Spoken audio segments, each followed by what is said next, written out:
Don't sweat it. Hot What was that, Vinny? It's a hot mic? Yeah. For sure.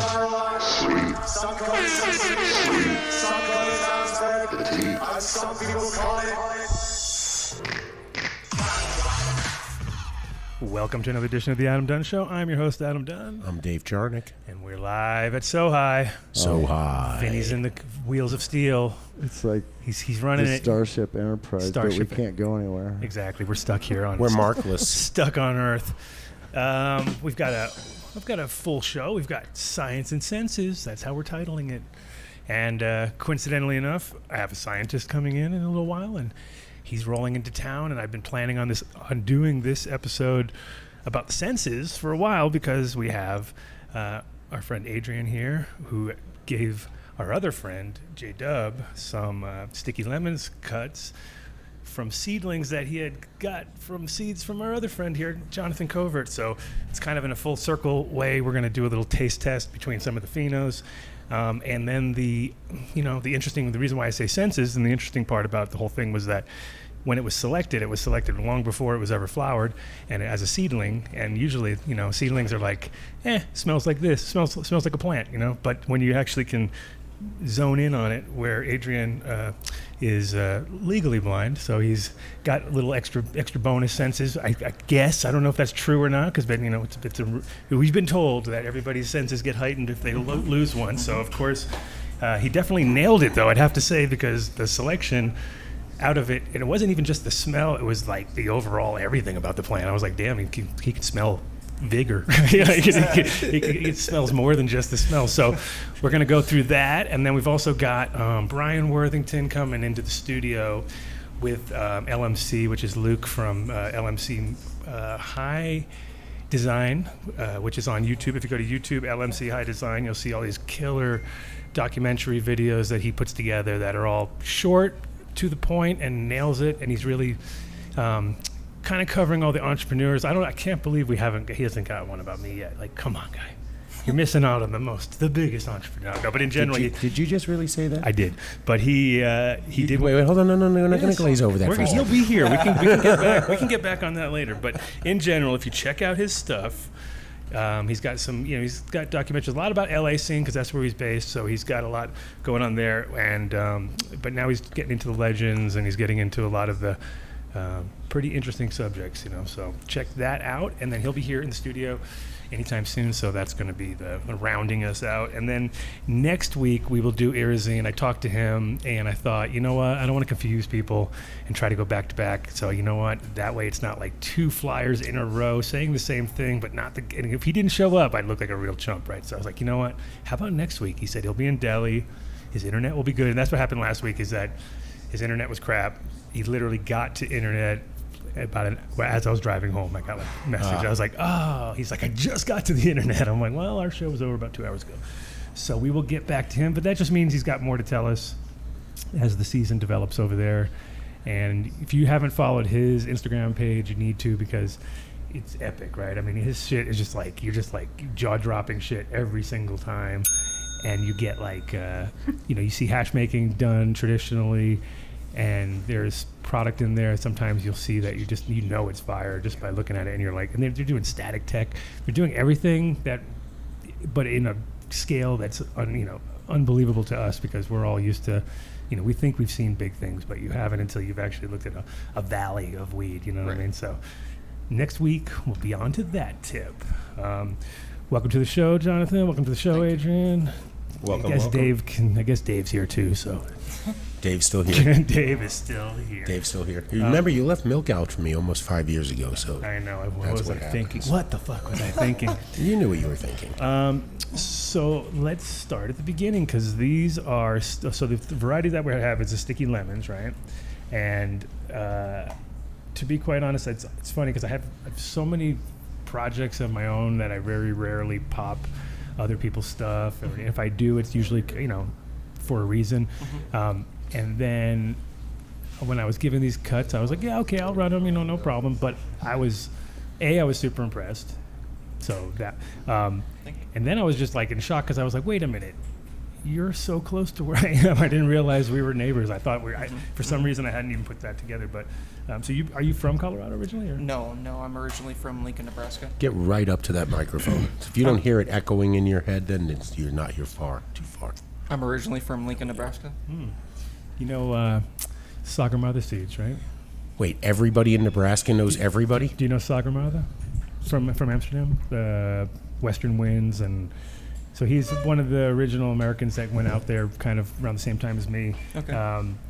He's from Lincoln, Nebraska originally. Really? Yeah, and he was Tie-Dye Tony back on tour. So if you were on tour in the early night, well, look at you, you're like Tie-Dye Tony. He owes me a piece. That guy owes me $20. Exactly, I bet he does. Holy shit! So Tie-Dye Tony came to Amsterdam in '94, I think it was. And he had just come in from Lincoln, Nebraska. He was just coming off tour. He was wearing a 3-piece suit, trying to get a job. And I was like, dude, with a super long... With who? He had a tie-dye, 3-piece suit, long hair, walking around with his resume. And I was like, dude, you're never going to get work. Like, I'm sorry. No one's going to ever hire you, right? But ended up taking him in. And then, he started Sagarmatha, I think, around 97 or something. But That's really cool. 3-piece suit, would that would imply he was wearing a vest? Mm-hmm. Fuck. So basically, Odie's got one of those too, but so your genetics got into the hands of J-Dub from Green Farms Med, which is one of our amazing sponsors. I used to work for one him. of the longest. Oh yeah, you were. Oh, there you go. That's even another reason why. So did you bring the? Did you?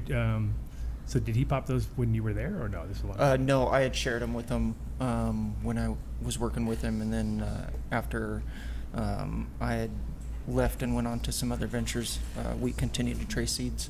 So When was that? Like how many years ago? I mean, was he wicked batshit then, or did it sort of? it was when he had his grow Happened. store. Oh, so he was pretty sane then. Victory Gardens. Yeah, that was good. That's when I met him too, and that was he was probably at his peak, right? He was at his peak of projects in every direction. He was a busy guy. And so you I would assume that sounds like you're an organic farmer then, or Both. I little like to alternate. I practice organic gardening at home as far as with my vegetables and houseplants and stuff like that. And then I alternate in my actual cannabis garden just because. Right. Well, I mean, I mean, the reality is that very rarely will you find 100% organic situations just because of like one or two products that you might want to use. And to be quite honest, a lot of so-called or fully organic lines that you'll see when you really dig deep, you're like, actually, Right. especially when, and then you realize that little 2% or 5% is actually probably what makes it even work. You know what I mean? Because there's a lot of times it's with organics, it's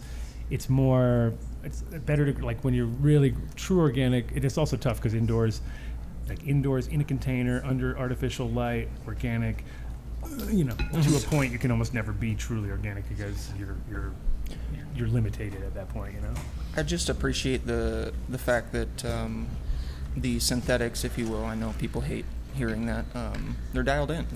They're scientifically... Well, they're available immediately. That's, Yep. that's the one thing. And a lot of times, especially with like phosphorus-based organic things, it might take 2 cycles before they shit's For even sure. really active. So you'll have situations where, I mean, that's why reusing soil is awesome, because once you get into like 3rd, 4th round, a lot of the Absolutely. original shit is just breaking down, you know what I mean? So you're like, oh, wow, it's getting better. You're like, actually, it's getting better because the stuff's finally available. Right. You know what I mean? Up until Right. that point, the plants were just, swimming in things they couldn't actually use.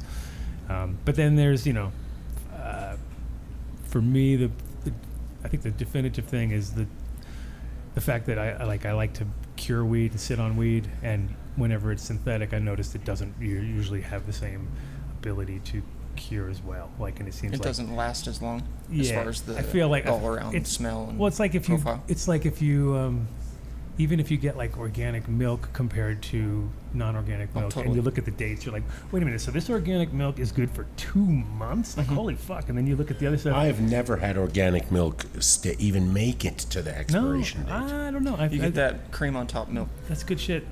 No, Little wang. Horizon little milk wang. would No. always go bad a week. Horizon's a before bad it's- company, though. That's why they're a bad company. But yeah, I just felt like it's the cell wall line. The cell walls seem thinner on the synthetics, like the individual cells of the plant. Well, it's like foie gras. You're force feeding the hell out of it, and yeah. Well, in general, it's like more like I always compare it to industrial farming. You know what I mean? Like those animals are not nearly as healthy in the long run because they don't get to move around. They're getting fed, and whereas if you have to graze, they're kind of moving. Guess what? I grazed all this. I need to walk over to there. So it's part of the process of having that natural organic lifestyle cycle in the soil is it's very beneficial. Exactly. Not to leave Adrian out of the conversation, but are you an organic grower or what's your style? Yes, absolutely. I'm definitely an organic grower. I have been organic growing for many years now.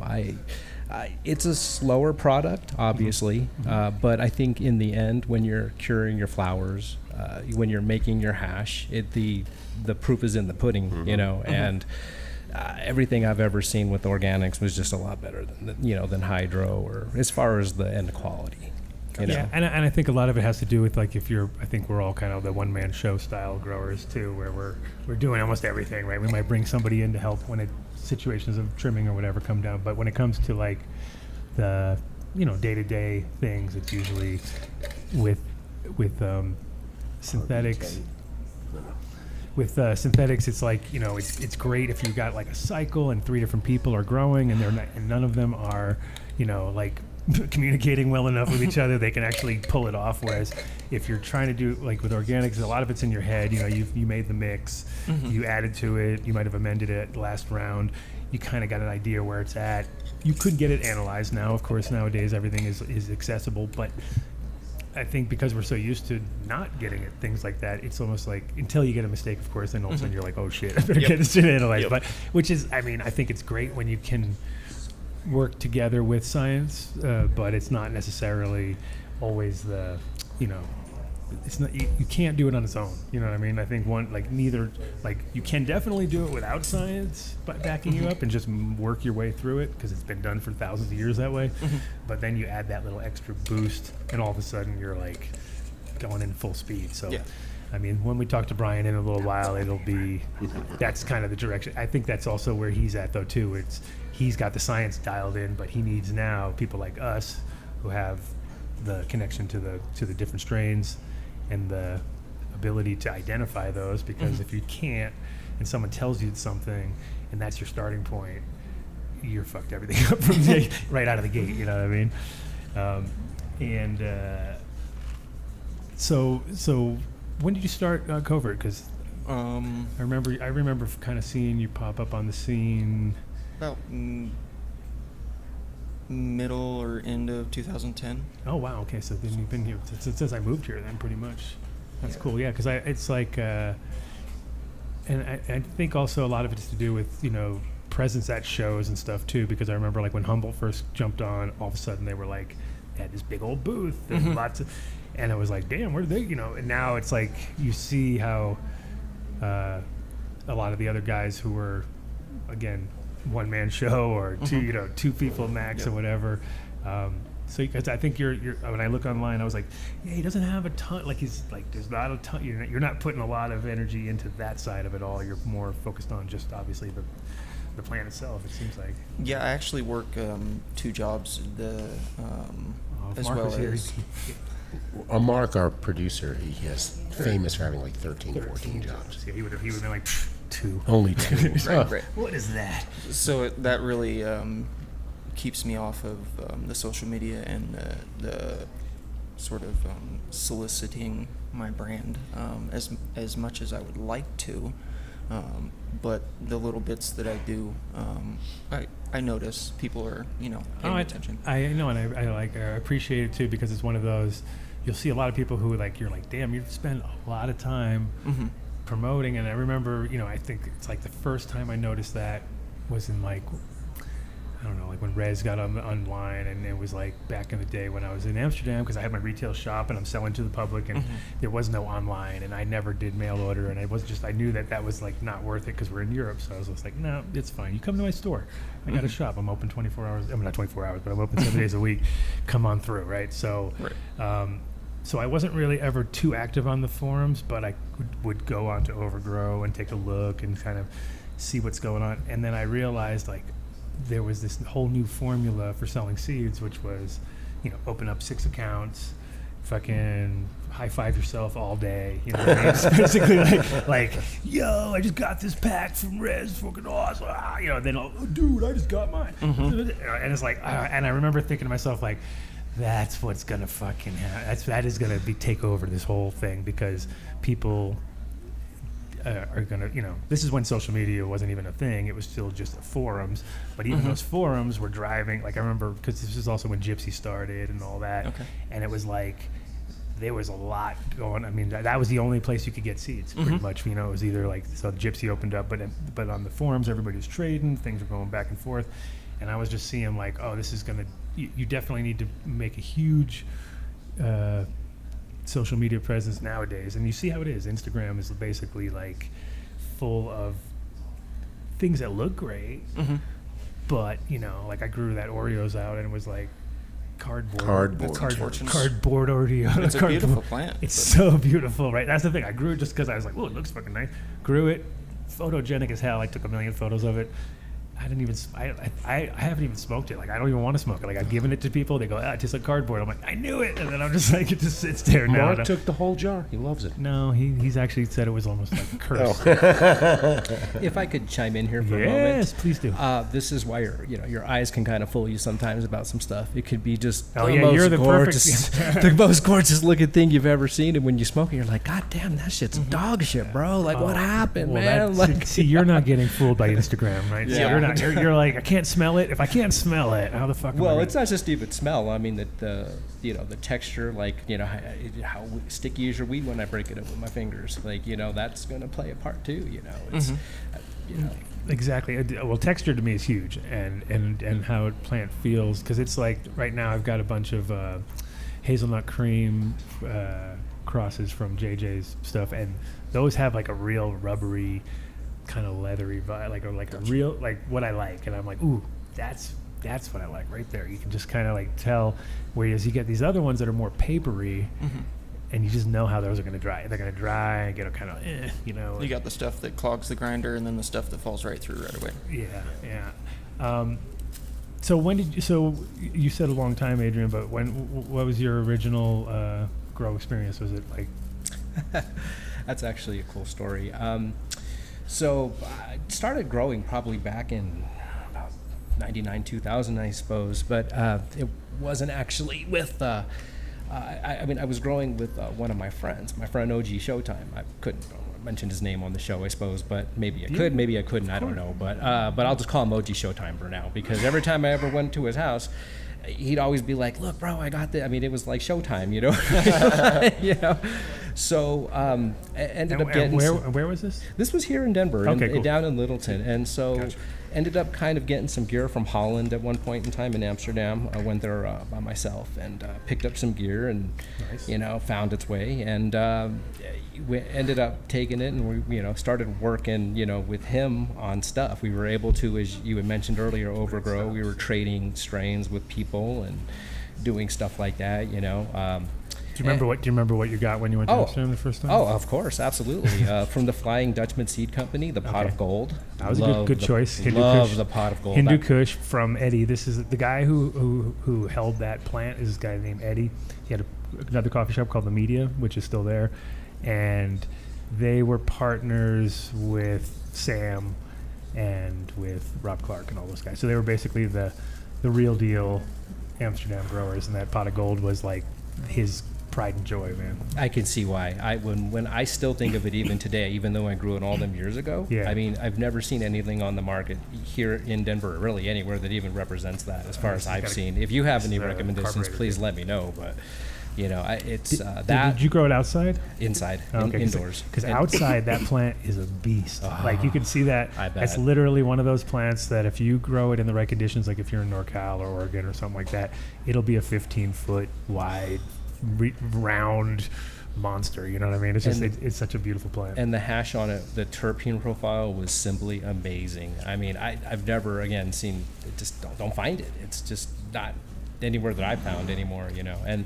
the second strain I brought back was a super silver haze. Okay. And believe it or not, actually, I still have some of them seeds. I did Nice. not. Yeah, I mean, they're pretty vintage. So I'm kind of wanting to pop them, but I'm kind of looking for the right project to kind of work on it. You know. I mean, I got some great super silver hash plant crosses from that are just phenomenal. They just throw out humongous spears and shit. It's one thing that's lacking in a lot of the stuff nowadays, and is just yield. You know what I mean? It seems like people have gotten so like away, like literally going like yield doesn't matter, bro. And it's like it kind of does when you're growing and you're putting all this energy and money, time, and you know it's like it still doesn't. Sometimes it doesn't pay. Like now you're getting times where you're like, dude, what are you fucking kidding me right now? It looks Even like- if you're a small-time home grower, I it will matters. grow under any conditions. Okay, so one quick story about OG Showtime. It was Yeah. so funny because, you know, back then, you know, obviously, you know, you didn't want Mr. John Q. Law knocking on your door, you know, they'll take your house, you know. So, you know, to get to the grow, he actually was a carpenter. So he had this fish tank, and you would actually crawl underneath the fish tank through a back hidden door into the back grow. You know, just super covert, you know, just, you know, but it was definitely the way I got my start. I mean, he gave me a chance and was like, here, let's, you know, I'm gonna teach you how to take cuts today.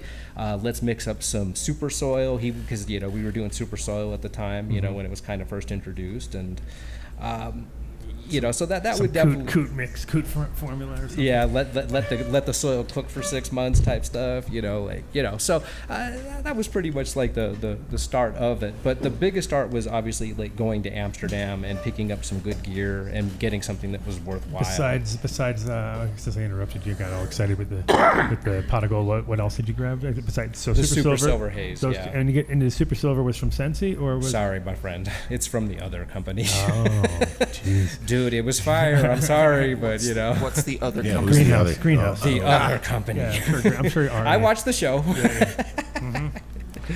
But it's I mean it was Neville at least, so Yes. that was a good part. I mean he just jumped ship and went over to work for Artisan. So Is that what happened? yeah, he went. There's a lot of heat with that. I Neville- kind of wanted to ask, Neville but I kinda- hate stepping on toes. you know? Neville kind of slid it around a little bit. His loyalties were not that deep. You know what I mean? His whole thing was like he came out. He had to sell his collection to Scentsy because they paid for his. They paid to get him out of Australia. So they. Oh, wow. So they were like, yeah, no problem. We'll get you out. We want the castle and we want your collection and all your genetics. And it was like, oh, if you think about it now, you're just like, wow, they really did good. And I was working for him at the time, so I kind of watched the whole transition happen. He didn't even come around for a while, and then he just went down to the castle and helped them kind of do the transition. I think, and then at a certain point he was like a free agent, and then Arian picked him up. Free agent. And then Scentsy, this guy Marcel was the main grower for Scentsy at the time, and he doesn't smoke weed, so he just fucked it all up. Oh, sorry. It's all right. I'll get you on this. But he fucked up he started fucking everything up, and they kind of saw it all go downhill, and they brought Neville back in to kind of redo it all, and he was just pissed. He was like, dude, you guys, because he didn't smoke, he just wasn't paying attention. You know what I mean? He was just kind of like, You didn't smoke? Marcel doesn't smoke weed, so it was kind of like their head grower for Scentsy didn't smoke weed. So That is so strange. It's and like, it was like a it was cookie, like you know, like for never me trust for skinny me shit. it was like it was like working for corporate cannabis at the time. It was really weird because they all smoked the tobacco. Alan was cool. He was my boss, and then Ben was also cool. He was his dad, but he was also like they were so both of them 2 generations would like. They'd fight me over fucking tobacco. I'd be like, dude, why do you guys smoke tobacco? They'd be like, oh, you have to. It's the male and the female parts of the plant. And the thing is, because you're smoking weed and it's all female, you need to use that male energy to. Like, they tried to like justify it with all sorts of bullshit. And I was just like, yeah, I understand with hash, it makes sense.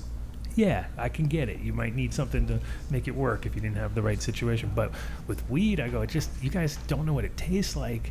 You're all putting in this terrible tobacco. Like, okay, it tastes like less tobacco or more tobacco. You know, there was never like a real, and then part of it was their thing was, well, when it cuts through the tobacco, then you know it's really good. You know what I mean? So I'm like, all right, well, What's the point of that, though? that seems a little weird. It seems a little weird. It's like putting water in your wine, and you know what I mean. To me, it's sort of like what are you doing? Like, yeah, it makes it taste more palatable or something. You're like, but No, it that's doesn't. That's the whole point. Is you got to catch those little nuances. You'll never sell that to me. I'm sorry. I'm just like, no, bro. Like, if you get Holland, I noticed that in Amsterdam. They do the black, half and halves, and Well, Where's he and going? it's just, like, you can hear him clanking away. He's clanking away over there. But in general, no, I thought that was my golden ticket when I moved there, though, as I was like, dude, I could beat all these guys because none of them seem to know, like, the flavors. They just care about how things look, smell, and yield. That's all. Look, smell, yield. Look, smell, yield. And it was like, they didn't even want to get high. Like, if it was effect, they'd be like, oh, no. That's why we mix it with tobacco, because they don't want, like, they're scared of getting high. Like, a couple guys. They're cutting it. They want to smoke all day. That's the thing. It's like I want to smoke all day. It's like, yeah, but you can just put, for me, it's like, but when I put the joint down or when I forget about it, it's like, oh, I guess I'm high now, because otherwise I would have been focused on it the whole time. And so, like that, there you go. But I skipped him last time. when I did one of the pinball machine things. when I was hanging out at the coffee shop in Amsterdam, I was hanging out with some of my bud tender friends there, and we would roll up like, an eighth of, super whatever, and then throw a gram of bubble hash on it, and then roll it in a big ass joint. Of course you did. And they're like, "How can you smoke that? It's too strong. I'd fall asleep." I know. I'd have people tell me, like, you're smoking a month. the pure. It's a month's worth of weed in a joint. I'm like, are you kidding It's like, me? this is how we do it. You're smoking with the big boys. This is how we do it. All right, let's get to, speaking of which, let's get What to are we some of gonna these try? flavors first. So basically, from what you gave to J-Dub and what I got, I had five cuts in the beginning, I believe, right? Yep. And one of them was a male. Yes, sir. And it was funny too, because I remember like him going like, "Hey, we don't know if they're male or female. They haven't been flowered yet." So I was like, "Man, I hope we get a fucking male." You know what I mean? Like that's always the breeder's thing, right? You get a bunch of seeds and you don't give a fuck about a female. You really want a male, especially if it's like a limited thing, because you can always take it to the next level, right? Like, and obviously you want a female to try the weed if it's like, if you're not sure, but this time I was like, I only got 5. I hope one's a male, and one was. So that's the number 4. So what I have here is the 1, 2, 3, and the 5. Now the 1 is the one you gave. The 1 is the one you've selected out of the gate, so we won't do that one right away.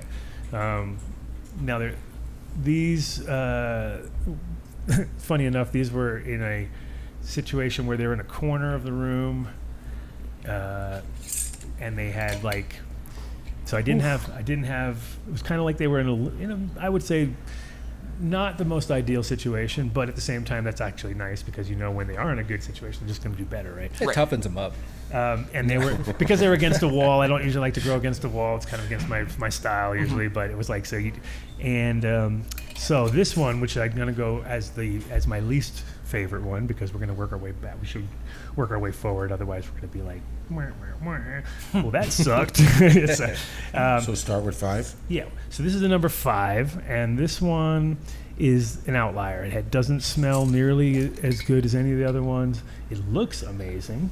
And it's been completely eliminated because it had some herbs, right? So, which was which I was like, and they were inside the plant. They're not like the kind you see on the outside. So it's kind of like, fuck. It didn't, weirdly enough, didn't seem very fertile though. It's kind of like one of those where it doesn't seem like like they had those little half casty ones, but it wasn't like putting out tons of serious seed. So, but Not strong like bull. having said that, these were all next to each other too, so there is some potential beans popping here and there. But so the number 5 least, did you let him check it out? That was the whole point. Yeah. He's got to check it out. Yeah, that's what he's here for, Dave. You're missing the whole point. And to ask you questions too. Oh no, I heard you had a whole notebook of questions. I was all, okay, it's gonna be one of those shows where I get to just answer questions. It's at least plain. Yeah, it's very plain. It's I'm glad it looks good, but yeah, it wouldn't be anything that if I smelt on a shelf, I'd be like, oh, I gotta buy that. Like, no, nah, and it's one of those things too. As thing because I just took it out of. I just took it out of the barrel and it sat in and put it into jar, so it kind of popped a little bit more than it was when it was in mass, But and again, it's visually beautiful, right? I mean, Yeah, it's got really it's nice. got the looks. Oh, here We'll we go. leave this for Mark. There we go. Look at this. Oh, Doesn't hit you on the nose like you said. yeah. But luckily, we have to just go through with that, and then the rest of them are all got their own unique notes. Let's see. And this was the one that you said, Herm. That's the one. Yeah. If you had to, What? The what now? Windstorm. Oh, wounds, cops, for the what? Elote? No, the umbrella went down and stuck right in the back of the guy's bumper. Oh my God! Holy shit. Holy shenanigans! Oh, that's crazy. The cops are here, everybody. Hey, luckily we're closed on Fridays. Yeah, totally closed. Officially closed. Should I go outside and talk to him? Yeah, that would I might help. recognize That's going to help somebody. a lot. Okay, so let's see. Now, I'm just going to go by my selection. I would say the 3, 1, 3. Where's the 2? You already pulled it? No, it's right there. Oh, it's under that. Yeah. Okay. So this one, What number is that? this is the number 3. Now this one is also kind of an outlier because it does not seem as relatable as the other 2 that we're going to be going through next. But it has a really nice nose. It's got like a candy nose to it, where Yes. you're like, whoa, candy lemon. yeah. The lemon is subtle, Yes. Is it? Yes. Yeah. Very subtle. but Smells great though. that one's okay. Sweet. Smells sweet. Okay, now feel that one too, because that one. The thing is about that one is it's a little bit airier than the next 2 that we're. So it's funny too because we're kind of going right down. It's literally like everything is getting tighter Okay. and more terpy as we roll up to A the. little more bag appeal. Oh, and 100% bag peel. The strain itself is the seeds. Everything has nice bag appeal. I mean, that was the thing. You almost have to, just go through and pick like, okay, this looks great, but now we really got to, move past that. and, Yeah, this one was again. It was like very acceptable on the smells. Yeah. Well, yeah, of course. Texture felt like to me, unfortunately, that it was not going to last very long. Like it was going to be one of those ones where, if you got it, once you got that zip or Wow. whatever, it looks beautiful. Then you start to get into it, and then if it like some stuff can like last forever, and other stuff, once you kind of break into the seal, it just starts to deteriorate. That is kind of spongy. Yeah, I kind of feel like that one might do that. Again, these were not super duper duper ideal conditions. And when Vinny gets back from dealing with the man and the flying umbrellas, we can maybe we'll get the other cam and we'll do a little cam shot so you guys can see. Bum, bum, bum, bum. Number 2. Oh. Is this from this or what is this from? That's 2. I just put it right back because I didn't want to get confused. Oh, okay. All right, well, so now this is the one that I think has the most commercial viability in the sense that it's, Great nose. it's got a really good nose. Okay, so here's that one. This is the number 2. Now this one, I believe, has, This is like I said, this one feels the most commercially viable on the like bag appeal and everything, and a modern vibe. And it sucks because people are definitely getting a little bit. They're starting to get into these little zones where it's like you see a lot of good weed getting pushed to the side because it doesn't have this certain bag appeal that people want. Where it's like, this one definitely has it. It's denser than the last one. That's 5. But it's not. Okay, so this is the number 5, and I haven't even tried this one. I was just like, what? This has number 2 has what a fucking nose to And that's it. the one that I kind of surprised me too because it was kind of like all of a sudden I was like, whoa, what happened here? I love the last few weeks of flower because things just like, especially it's almost like if it's a race when you have a bunch of different seedlings going, because you'll be like, oh, this one's in the lead 100%, and then all of a sudden you come in and like overnight that one just fucking Yep.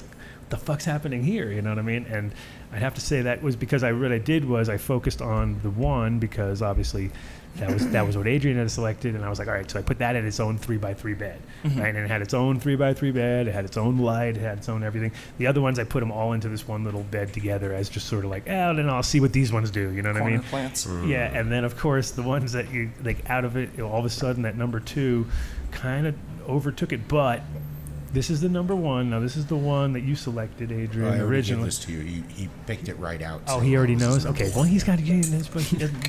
He got to pretend like he's never seen it. And you would feel comfortable Yeah. running these in production? Though, yeah, that one and the number 2 for sure, because I feel like they both have their, like, this one is dense and heavy and oily, and I feel like it's gonna. I haven't done any extracts with it, but it feels like it's gonna dump, because it's only thing though is a little bit on the greasy side. It might be. Gotcha. It's like sketchy, because that's the shitty part about. Fragile That's heads. why I think we're at this point now where. Like that one. like a lot of killer weed is getting pushed aside because people are just running so many different things, and they're looking at just, I mean, of course it's important, but when you're looking at only the results coming out like from a run, and you're not thinking about it as a flower, and you're not comparing the notes, like, okay, so what did it take? Not everybody's making. Because they're like, awesome- this yield sucks, and it's like, yeah, Stop smoking. okay. Whoa, interesting. We got the. Cops are here. Oh wow, this is an exciting. So show. what should we do? Should Will we we clean smell- up? No. Look at you. Look at Zebedee Zoo. No, it's okay. We're gonna smell. We're smelling weed. We're allowed to smell Holy weed. moly. Holy guacamole. Well, that's what it takes when it's when big Fuck. gusts come out like that. So I'm all triggered. you're triggered. Everybody's triggered. But yeah, this one has definitely got the production capabilities. Let you savor your Very words. And as Mr. X Very nice. finishes his dab, fucker. And did you because you gave me those cuts, did you keep one of each of them to yourself, or did you?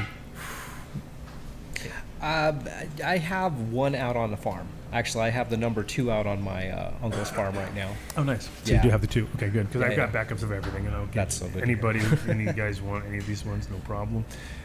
It was, like I said, it was a very fun project, and I just had a blast doing it. Everything that was selected was really from stem rubbing, basically. I mean, don't get me wrong, the end was the end, but Yeah. as I was rubbing all the stems, I basically put them in the order that I felt caught my nose from most to least. Right, right. Yeah, and the oil, you could smell it in there. It'll give you somewhat of an idea of what it's going to be. You just don't get the subtleties, Well, the one thing with the number 5, I was kind of bummed it was a Hermie, because it had that humongous trikes. Like the trikes were giant on it. Nice. And it had that gritty, instant grit. You could just touch it and feel grit. You're like, oh, this will be a dumper right here. So I was all okay, I'll do another run and I'll do fresh frozen, because I didn't want to fresh freeze anything without trying it first. So it's kind of I only had one of each. And so I was like, you know what, I'll do another run of this, fresh freeze it. I think this thing will dump. It grows very, it was the biggest plant in the room, so size wise.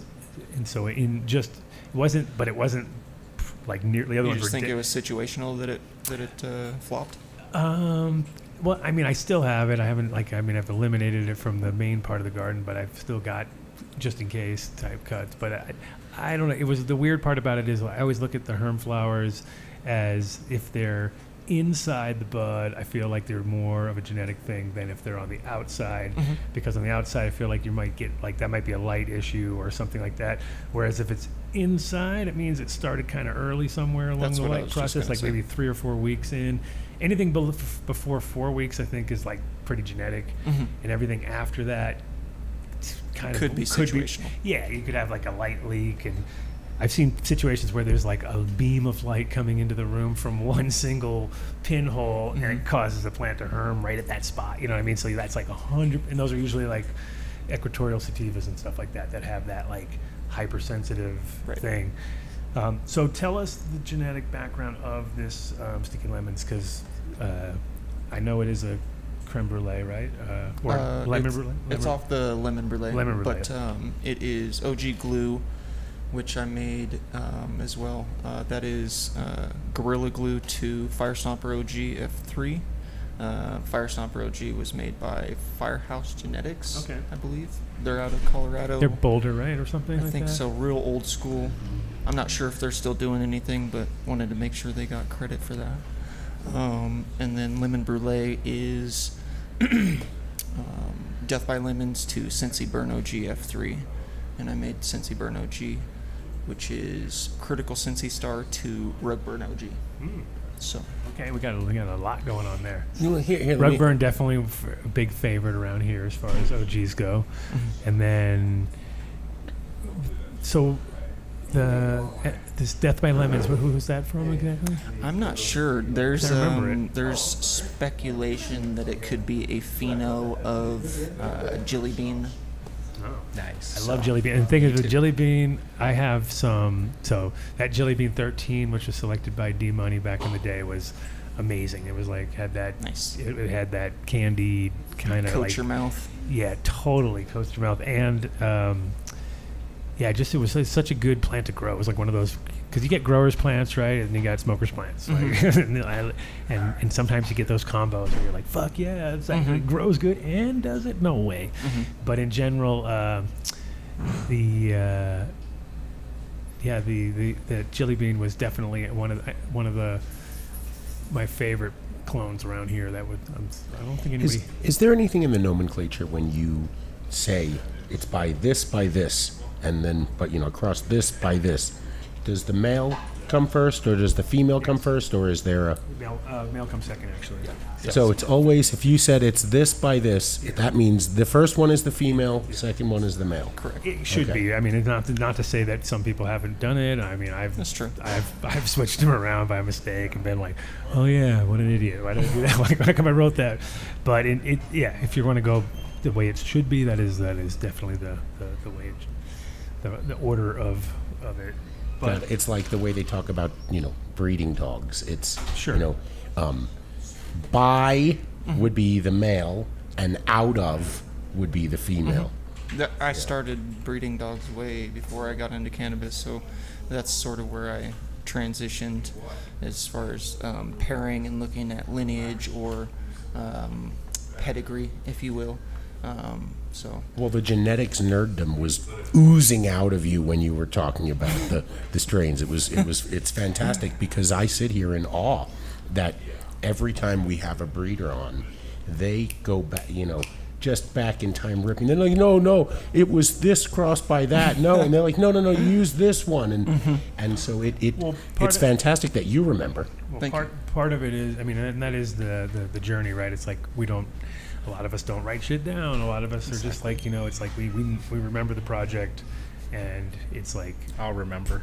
it's ingrained. Yeah, right. It's ingrained in. Well, because it takes 3 months each time you do it, right? So it's like you got 3 months to kind of like create those memories, right? So See it's and say those names. over and over in your head and look at and then it's like it becomes very easy to go back to. And that's one of the things that I love to listen to different growers and breeders is you can tell who's full of shit and who's not, you know what I mean? Because people that are full of shit are like, like they're thinking about what they're about, and other people just go right back, and if it's natural, it's obvious that you can see the But I never even had names for genetics back in the day. It was who gave me the clone. Back in 1990, whoever gave me the Nick. Okay, that's what I put in the. I didn't even know. I don't think anybody knew. Yeah. I mean, someone did in Eugene in 1990. Yeah. I mean, Soma really picked it up. again, I guess I'm assuming What? everyone looked kind of happy again. I think we're. Oh, I don't Are we know. back on again? Is that what I'm seeing? Human resources, Are they still HR. outside? Are they still outside Hey, HR. Sounds like the guy's calling the cops. now? Yeah. They don't. Yeah, they'll be Who's like, the guy? Are we not supposed to be smoking now? are we over it? I think we're over it. Isn't this Colorado? See, I there just go any, back like, in it. I go having back into. I fisticuffs? just go into remote control. Like, beep, smoke. All right, so we're breaking the fourth wall here. There was a big wind gust, and apparently the umbrella that was outside Sohai Cafe blew onto the street and into someone's car bumper. At least it was a bumper. So It wasn't like a window. I don't nobody know. got hurt, but apparently the guy sounds like he wants to be a prick. And you know, Bumper. I don't even know what type of insurance would be kicking in here right now. I don't know. It's a tough one. I don't know. Oh, we have Globfather in the house. Globby Glob Father. So somebody was writing to me earlier and said, you know, man, and I won't. I know. I guess I should mention. Cut that, dude. We're not. What the fuck? Uh-oh. I don't know. We're not. You're grounded. Hey, I just did it because I forgot. So, I mean, should we be packed? Maybe we should clean up the table. So anyway, so now the guy's outside calling the cops. So Vinny is out there dealing with him right now. Hopefully it won't get escalated. We're sending Odie out there because Odie is crisis management. Crisis. Now, here, we'll put this over here in case he rolls in. How's that? Now I feel like we're on that show. We had one show. We had one show when we were in a. In the car dealership before I joined. Yes, we were at a car museum, and they hadn't taken the cars out yet, and they had about Roll your chair to the left. 50. They had about 50 smoke alarms on the ceiling because every single car had its own Got it. smoke alarm. And I had to get my bag. and then they, I took a big dab, started the show, and I looked up and I was like, "Oh my god!" And it went like smoke went like right into the fucking thing. Mark has it on video and he's Watch played it it several unfold. times. And it was the funny thing about it. It was like it took a while. It didn't go like instant. It was just like, I guess it's okay. And then, but it was like the alarm that goes straight to the fire department. Oh, man. And they go straight to us, and they have to turn it off. We can't turn it off. The whole block had to get evacuated because it was all connected in the back by. It wasn't just. It was like 5 garages connected to each other, and so they. That's So unfortunate. so it was like, yeah, the whole block got evacuated, and it was pretty funny though, because on video you can pretty much see you see the reaction like, and then I just immediately like, first I blew it into KTI's face, which was even funnier. So first I blew the smoke in his face, ha ha ha, and then the alarm went off, and I was like, oh shit. So kind of crazy, but back to growing since we're. Oh, no, Now we're I'm not allowed to still all smoke. triggered. Are you triggered? Oh yeah. Oh well. Yeah, I don't do well around those. You guys make fun of me for fucking 5 years. You say I'm a cop. You would have absolutely no idea how Bad you are how around. much I am not a fucking cop and don't want to have anything to do with them because their entire job has changed from protect and serve to can I make you wrong? Mm-hmm. And it's just not I don't like interacting with them in any way, shape, or form. I think we need an entire revamp of our criminal justice system. It's high time when you think about it that the environment we live in right now, where it was built on criminalizing cannabis, and the entire prison complex was built on criminalizing cannabis, and now in 41 states, it's not a crime anymore. It seems time to fucking change something right now, and so I have no idea how to spark that dialogue when we're sitting here. As soon as we walked in, what was the discussion? It was, holy fuck, I can't believe it. I hate the fact that we were right, but this mushroom bill that got passed, which is now Prop 122, is kicking all the people we love and who we supported and supported us out of the industry because they would need to now get licensed and charge thousands of dollars for a half a gram journey, a gram journey. So it just seems They want to monopolize everything. they want to monetize everything to the point of how it's changed from access to medicine, which is what it was supposed to be, the Plant Medicine Act, to that video of that one guy, that reel was going around. He's like, man, I'm going to charge a lot of money to have you come on a journey with me.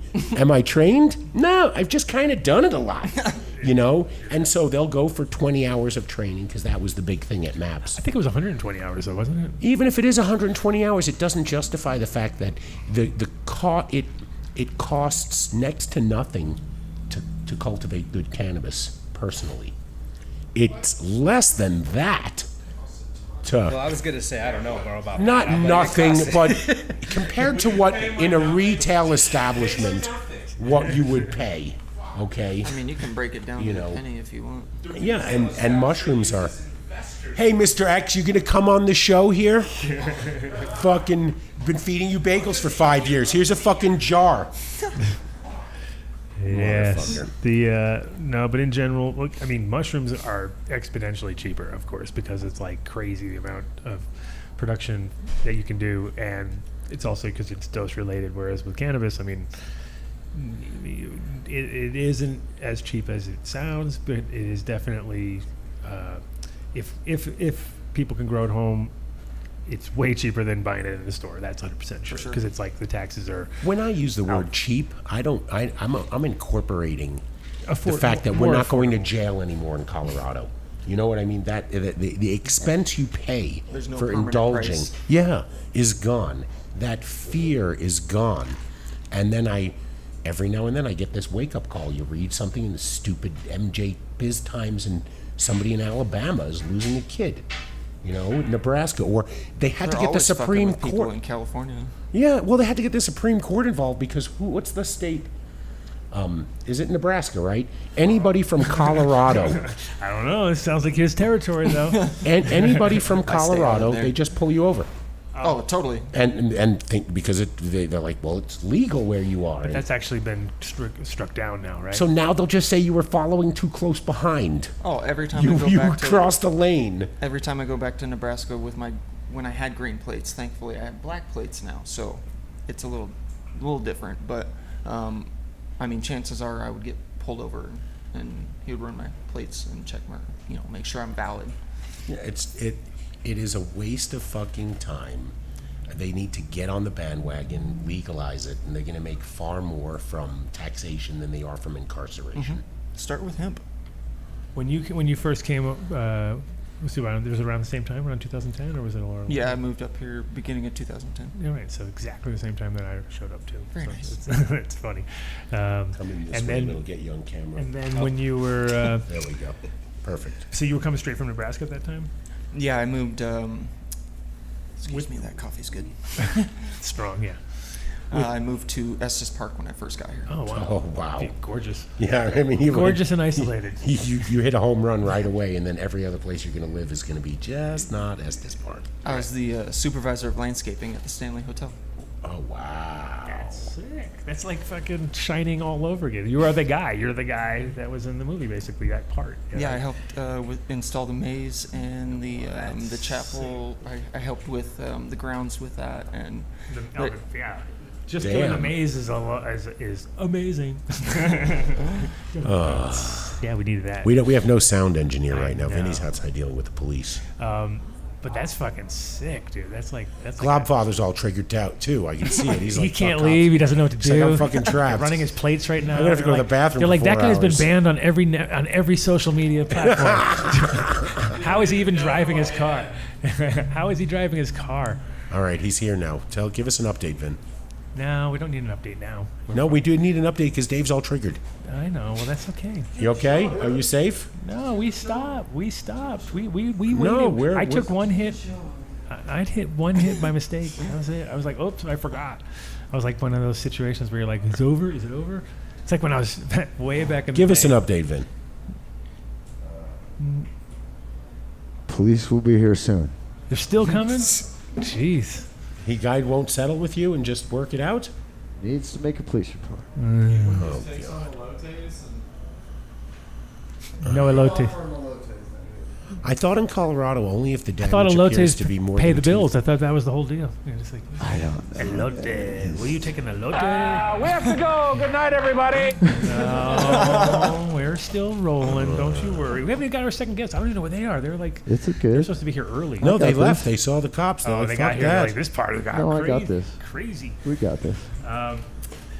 We can lock the doors, But right? Stanley Hotel, that's No. fucking sick. And how many people work there total? Like just a kind of a lot, or is it? Yeah. Oh, because it's a huge thing now. They do weddings all the time. Oh, and all man, sorts of yeah. big events and stuff. The staff there is just. I mean, they have living quarters there. They How have so many? many staff. Okay, so how many people technically could use? Because I'm actually thinking that would be a sick venue for a lot of cool shit. Well, how's their weed situation there? They're cool. Or, I don't know. They host a lot of that bands and stuff like that. They're yeah, so they have like a whole music hall. So they're cannabis friendly They then. gotta be, dude. Yeah. Because that's like I know they don't sell it there. Like No. the town won't allow it, but the town itself doesn't. They don't have any dispensary there No. in the whole town. none. Because it's too fucking touristy. They don't want it there yet. They want it, yeah. But what's the capacity of the Stanley? You know? I would say Crazy as far people as, or like, normals? The hotel. No, like if it was a venue type thing. just wondering. I think that place could hold 250, 300 Oh, people. Okay, that's pretty small. that's pretty small. But I could be completely wrong. I was the groundskeeper, so No, I mean I was wondering because that just is like, bucket list for so many people if you put the right thing there where you're just like, what? Wait a minute, you said Stanley Hotel, like the Stanley Hotel, like fuck. Yeah. Were you there in the winter then and during? yeah, I lived up there for 3.5 years, 4 years, something like that. Did they actually have the same sort of setup with the fucking thing and everything, like the What snowmobile thing that he was driving? I was just wondering, like, I want to see how many scenes in the movie you were like, dude, this is just like the movie. as far as the Shining? Yeah, because that's all I'm thinking of. That's all. It's the only way I know. This I don't is even Stan- think it was filmed there. No. No, not even at all. They just Yeah, no. They did the Overhead the B shots. Right. Yeah, everything else was in Wasn't it in Oregon or something like Probably. makes sense. So Vin, some guy says here that the police will not respond to an act of God, which is the wind. So Tell this guy. yeah. Somebody should go tell him. Mr. X, go tell I've him. been telling him that Yeah. it won't happen. Yeah, Yeah. well, of course, because they won't come for like anything, even if there's is there a murder? Like, yeah, it was murder. Like, is it happening right now in front of you? It's like, no. All right, well, we're not coming then. It's like, so I can't imagine. Oh yeah, look at that. The glob. Oh. I have to say, the other day we were online. We were online with DabX. We all had We all had Yeah. your thing at the same time. It was fire, dude. It was fucking. It was. Yeah. It was. It definitely does the job. I even came on board. What is that? Yeah. Oh yeah. Check that out. The glob father. And that's all she wrote. And that's all she wrote. Hand that down to- Yeah, of course. Taste this. What? Smell that. Rosin. Is it rosin? That's BHO.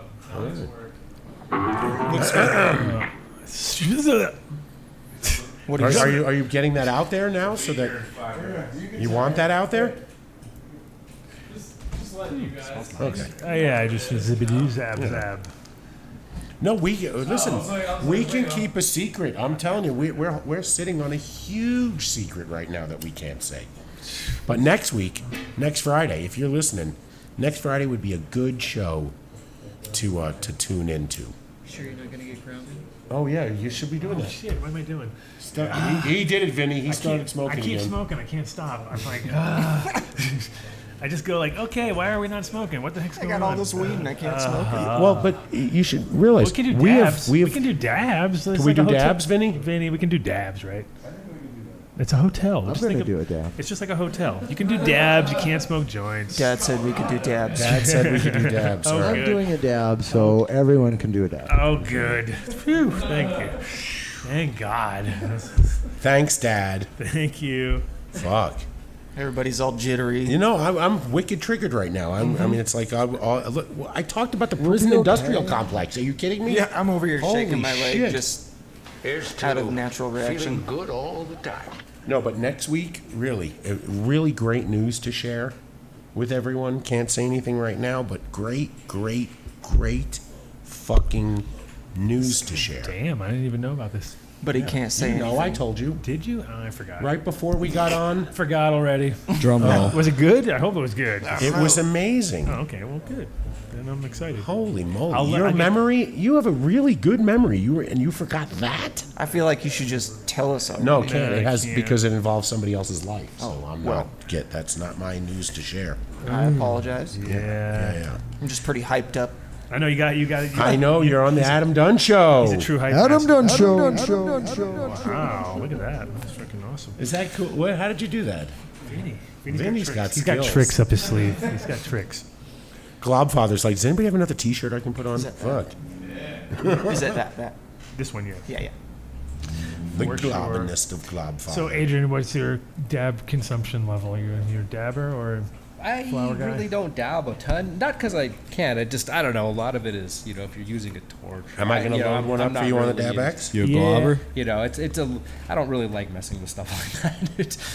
But not that I'm not opposed to doing it. One of the guys I work with, the grow, had like there's a lot honey of badger, so that worked real nice. there's a lot of moving parts Yeah. with dabs, right? So you gotta have, and so I can imagine if you're like, Dude, I don't even roll my own joints, and you'd think like I should. And I've been to Amsterdam a bunch of times, but I don't. I just hit the bong, But Do you want to try a Dab X? A dab? I can try, sure. So I'll start it for you. All right. I'll put It's it an in. electric rig. It's an electric okay. rig. All right. Okay. There's the button So right there. That's it right there. There's the top is here. Okay. So this button right here is the carb. Okay. Okay. This button right here, I'm gonna double tap it to start it. Okay. When you think when you hear it, the carb there. when I tell you to start, Hit the. when it vibrates, you'll It did. fill it. No, Yep. no, not yet. I didn't You'll know wait. that. And then you just carb when you're ready. Okay. Just like you're pulling the carb off your bong. Okay. So cool. No, it's gonna vibrate. Okay, there we you go. go. Okay. Go. Sip. Don't go too hard. There you go. Yeah, it's all about like not hitting too hard, bringing it up, Now push clear the the chamber. carb. It's so funny because I was with a friend of mine this weekend, and Push the carb. he hadn't. He Oh. has a Puffco, and he tried this thing, and it was like his There brain you go. exploded. He was like, "Oh my god, Awesome. dude!" It was a lot bigger hit I than like I was that. That's real expecting. nice. It goes and goes As and far goes. as like That's the awesome. cloud. Yeah, it definitely puts out. Oh, let's do that. So every Tuesday, Adam and I have been for the past month or so, with the exception when he went to Double tap Turkey. again? Hold on. I've been doing a live dab on Instagram with Chris Barnes from DabX. So feel free to join us at 12:20 Mountain Time every Tuesday. I would love to join you, but they won't let me. Brenda's got one. Globfather's account keeps getting taken every Come time. on, dude. He spelt it GLOB_father. He gets a day out of it. Globfather, one word, half a day out of it.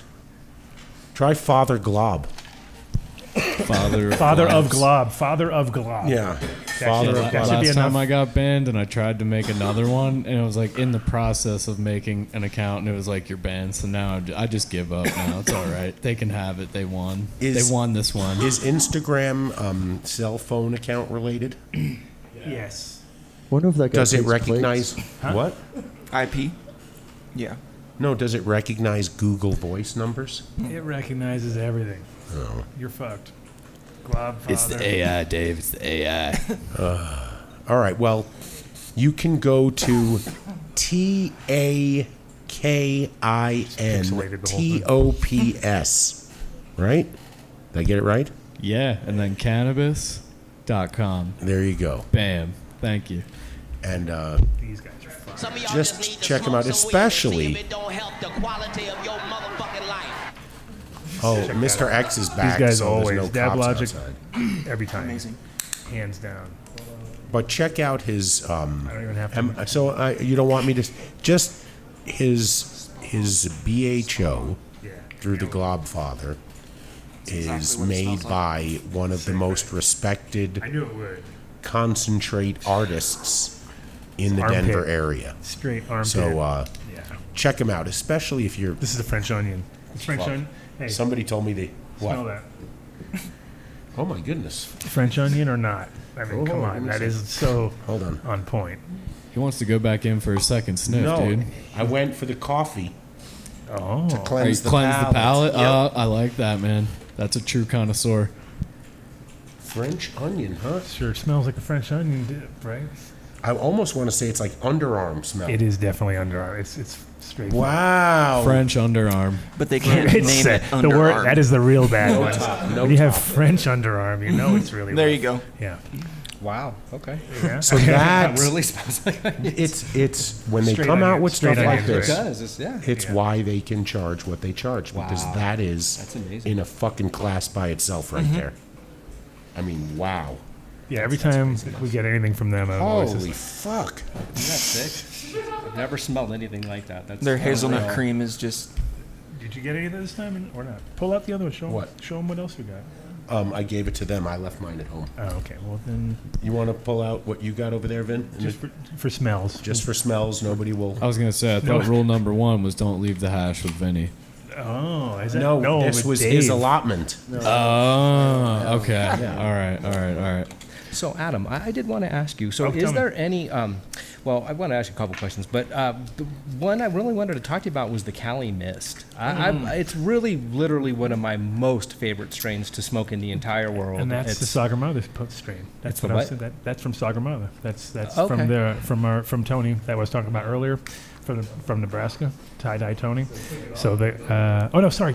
Well, it's Well, did it come? Because it I went bought to some Sirius- seeds that were from Sirius. Yes, so Sirius and- is who put it out there, but originally, there was so Western Winds and Cali Mist were kind of like these sister plants, and the Western Winds was a bit like a little darker, but it was amazing, and the Cali Mist was a little lighter. It looked almost like that number 5 visually, huge calyxes. So what was the Cali Mist bred from? Because on the description on the Sirius seeds, a tough one, it just says bred from southeastern landrace strains. So Yeah. it's a little that narrows a it bit. down. Yeah, tell me, right?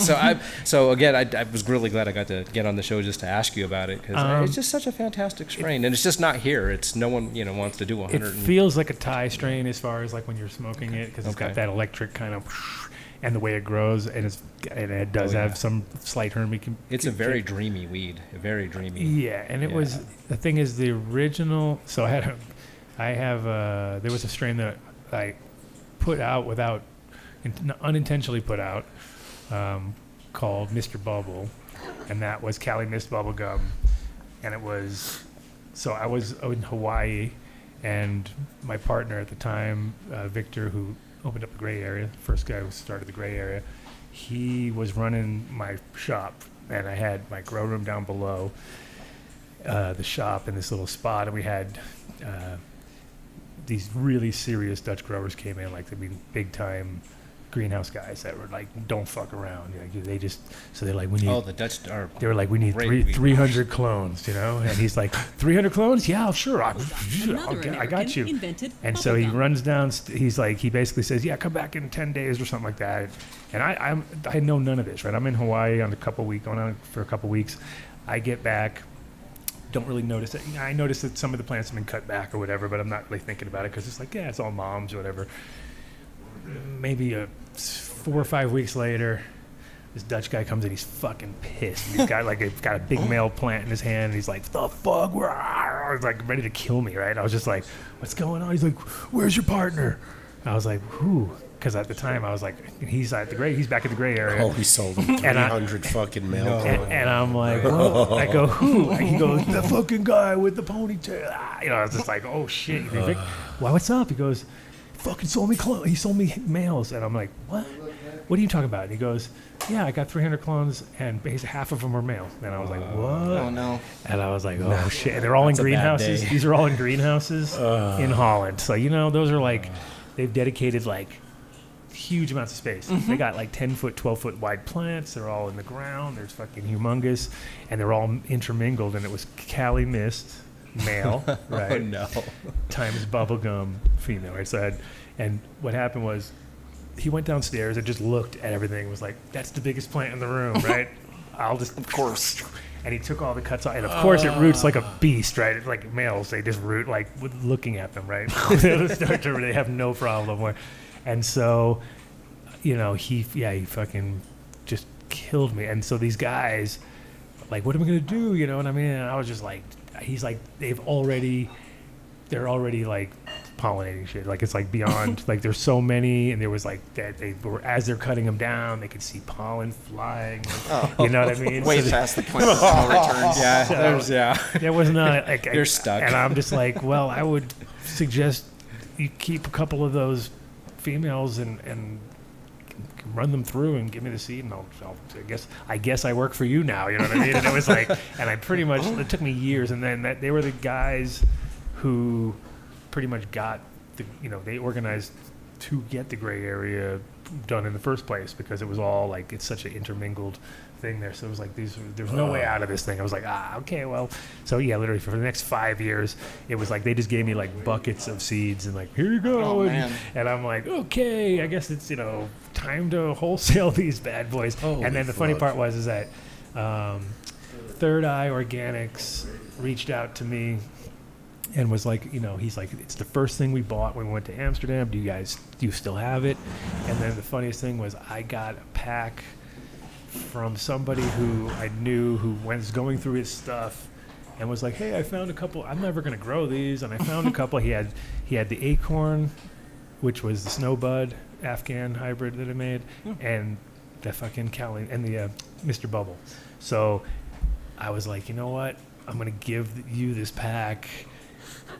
If you get anything out of this, just hold on to it for me. So hopefully he's going to grow it out soon, because I figured it would be better to let him grow it out than, even because if it, it's like I got enough projects on my plate anyway. And if it was funny too, because I gave it to him in the original style of packaging that he had bought, like, because it was a really old pack. It was I used to pack all my stuff in coin cases back in the day, just because I was like, oh, that makes sense. A couple seeds in a coin thing. I put a little sticker on it or whatever.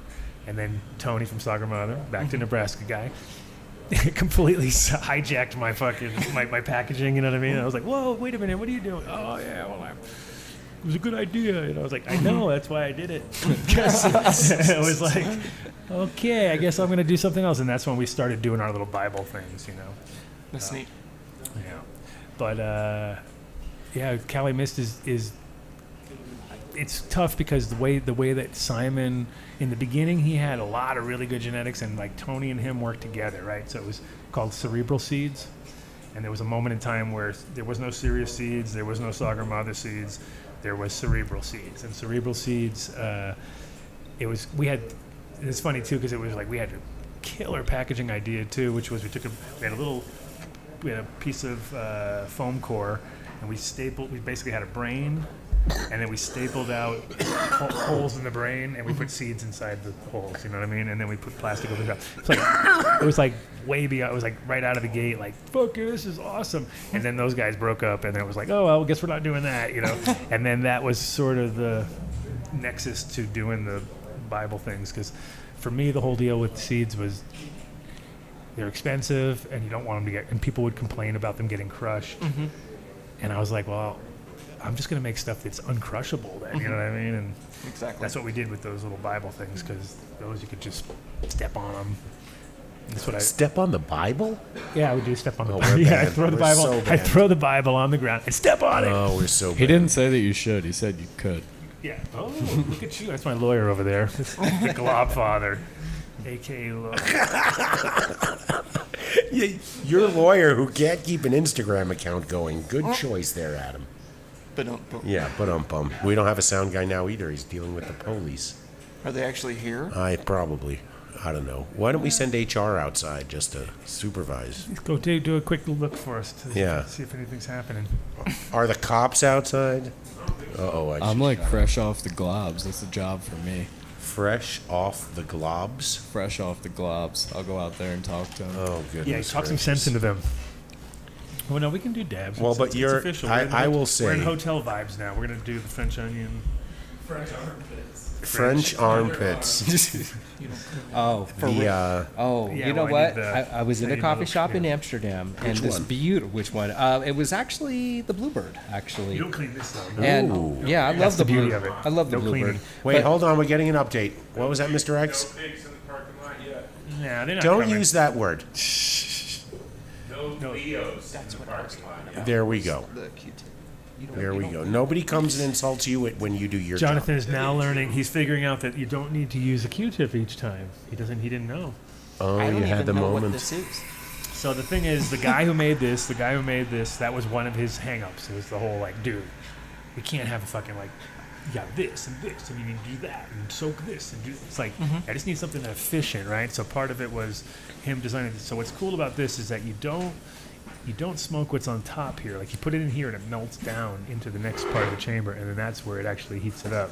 And what it does is it drips, any resin will drip down, and go underneath here. Right? Oh, wow. And then the vapor and smoke goes up, goes through here, and then you separate the two. Whereas if you're smoking on a Puffco or a Carta or whatever, it goes down into the resin that's sitting there as a reservoir, and then it goes through. So you pretty much tainted every fucking Yeah, it's hit. like eating pasta in the water that you're boiling it in. You know what I mean? It's just, you want them separate when you're going to consume it. Yes. Well, it's just that one point right there where you're, and then like, you know, with a bong or whatever, it's kind of doing similar thing where it's like if you keep your bong clean, it tastes good. You let it sit around for a week, all your shit tastes the same. You're like, it tastes like bong. You know what I mean? Like same with a pipe. You know, so this is like the kind of like taking it to the next level, because all the other ways you had to bust through the resin to get to your lungs, and this way it kind of, because of the direction of everything, it's just like woof. And so every hit, it seems it's pretty fucking like, you know, maybe a tiny bit different on the third hit compared to the first hit, but it's almost like the second hit is better than the first hit. First hit is just getting going. Second hit is fucking hits you really hard. Then it seems to have a third hit, and then you're like, all right, am I really gonna go for a fourth? I guess, and sometimes it's still there, and it depends who's. Oh, Vinny looks happy. I think something happened. The guy got it realized. He gave him an elote and he walked away. He said, "Is this worth more than 2 elotes or 3 elotes?" No, it's not elote today. It's gordita. No, he's got both. Out Does there. somebody actually Elote's have back? elotes? Yes, elote is back. No shit, Vinny, for real? Corn? Elote is back. Corn? Fuck yeah. Corn? She is Corn. I love it. back. Yeah, she crushes it out here. Yeah. Well, I was talking about it today before the show. I'm like, I was pissed telling my kid I don't get my corn anymore I because was like 45 seconds the guy behind. What? blew up. What happened? What? 45 what? I'm here. Okay. Rain, snow, shine, Right. elotes. The post office. Post office. What's the Bronda's deal? got look, that's great. Are we still I'm here. in no smoking mode because law enforcement is arriving? Yes. They're not, but we are. Thank you. Just smoke your dabs. That's fucked up. So Dabex, he was a race car. He drove drag race cars. He also designed them, and he got into the industry making the 510 thread cartridges because all the ones he found were tainted with heavy metals, and his father needed access to medicine and didn't need heavy metals. Right. So he made a better product. When the time, he's been working on this for years. I mean, he sent me the prototype of the Rocket, which is their portable one. As soon as it stops vibrating, as soon as it, and it's just an amazing product. I loved it from the first dab, and he gave us a pair of them when we were in Vegas, and Well, the thing is, the guy does like 20, 30 dabs a day himself, so he's like always wants to improve it, and the way he's designed it, because of these the way it's all magnetic and rings and stuff, you can already see how quickly it'll be able to be upgraded and changed and stuff. And he's already said as he develops it, he's going to like, oh, okay, now we're doing this, and then boom, you'll have an extra upgrade. It's very. I like it. Yeah, it is. It's also when you start looking at it, like you compare them, you're like, wait a minute, that chamber way better sized. You know what I mean? Because the other one's nice like and thick, you're too. not using a realistic amount of water, because that's the other thing too. A lot of times you're like, it's like a thimbles full of water in there. It's like, what is that really doing? You know? you can hock a loogie more than the Puffco. Okay, this is a proper bong sized water chamber, and it hits amazing. I noticed yours has a little more use to it. What's No, he just cleaned his. I couldn't clean mine beforehand. I had to do a quick clean before the show. I was like, oh, it's looking a little bit rat. want to be fresh for the show? But in my defense, Yeah. this is over a week. So I cleaned this Thursday before the show last week. So that's fantastic. And then all the goop, which would be on the bottom of a Puffco and a Carta, doesn't happen on this. It collects. Well, the thing in is, the chamber on the bottom. what I remember before and what I don't do anymore is I would like spend a good half hour every night doing this maintenance work where I'd be like cleaning out the goo that's under the bowl and replacing it and fucking around with it, and another fucking atomizer broke or whatever. Trying to keep it working. Haven't had any issues. I had one that went out a while ago, but it was just like, okay, I guess that's what I do. But Well, remember that first experience I but had? it wasn't like I haven't had like to replace any atomizers at all in this one, and the other one I didn't replace it except for when it wasn't something beyond the atomizer. In, what was it? It was 2008. It was the year right before the world broke. So it might have been 2019 Cannabis Cup in Las Vegas. Okay. So I got to be a judge in concentrates category. Oh, very nice. Yeah, but very nice. But they give you a bag of like 40, samples 2 days before they want it judged.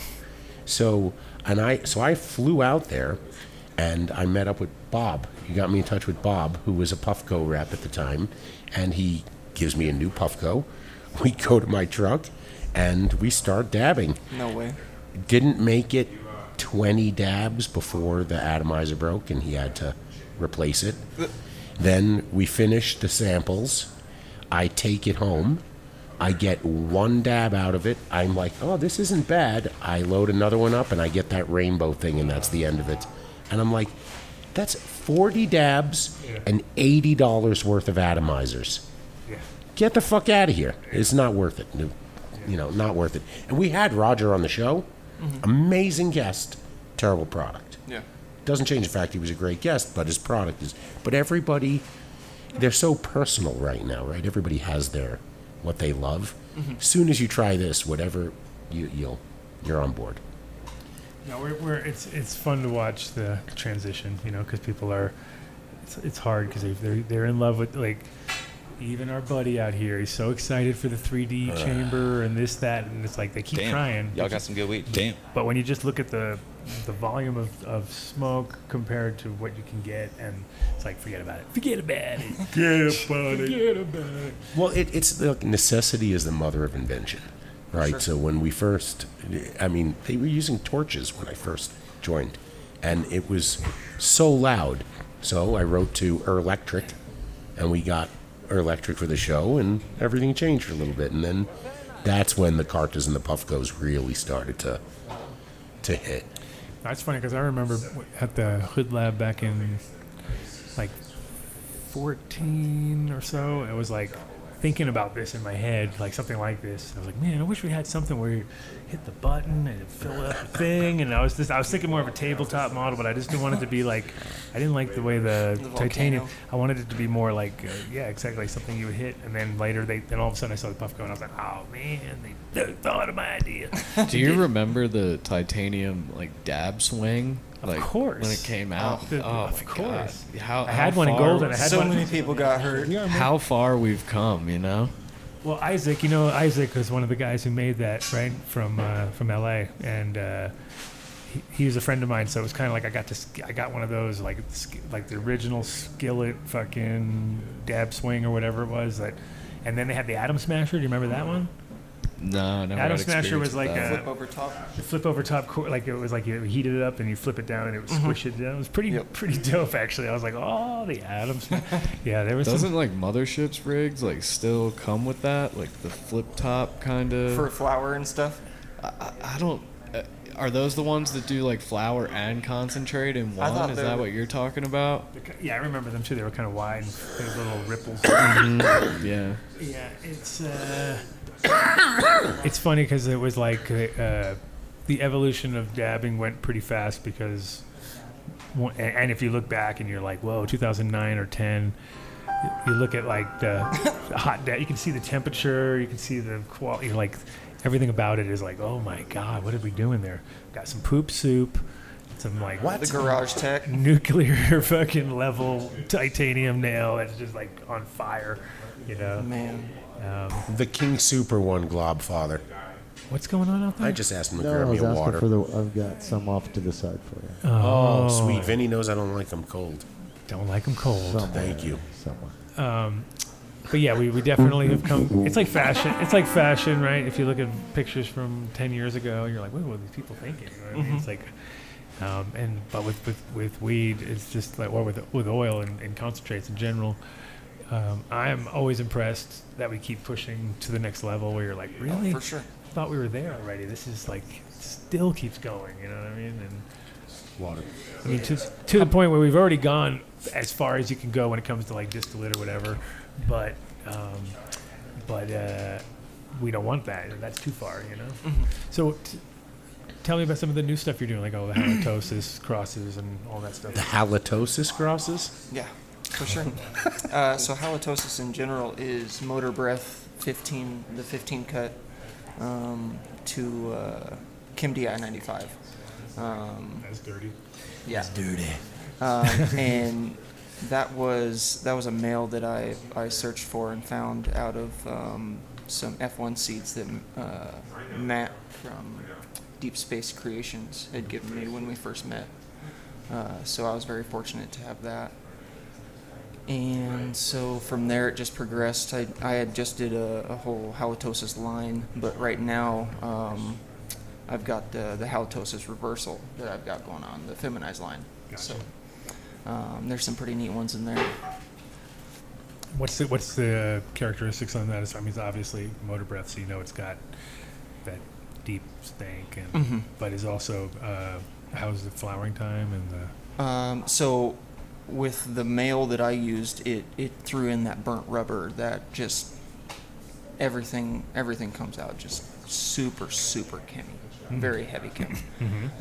And so good thing. That's all good. Yeah. It Never issues. For sure. I'm a big chem fan. So, and then motor. What's your favorite chem out of all of them, as far as are you Chem D or Chem 91? So that's the thing is it the real Chem D, Chem 91, Chem? You know what I mean? Of course. I mean, And nowadays for sure. But I mean, do you have you grown those main ones out? Unfortunately, the only real one that I've been able to grow was number 4, and P-Bud gave me that. Okay. So I have to go with that it was the real thing. Aside from that, I think my favorite one to smoke has always been Chem D. Right. New age chem though, Chem DI 95 is my favorite, and that's why I worked with it so much. And so as far as males go, did you keep it around, or did you keep that, or did you just do a run with it and then select from that?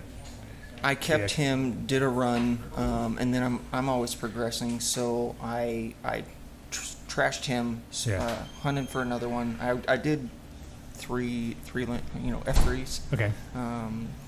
With their approval, they were okay with it, and so.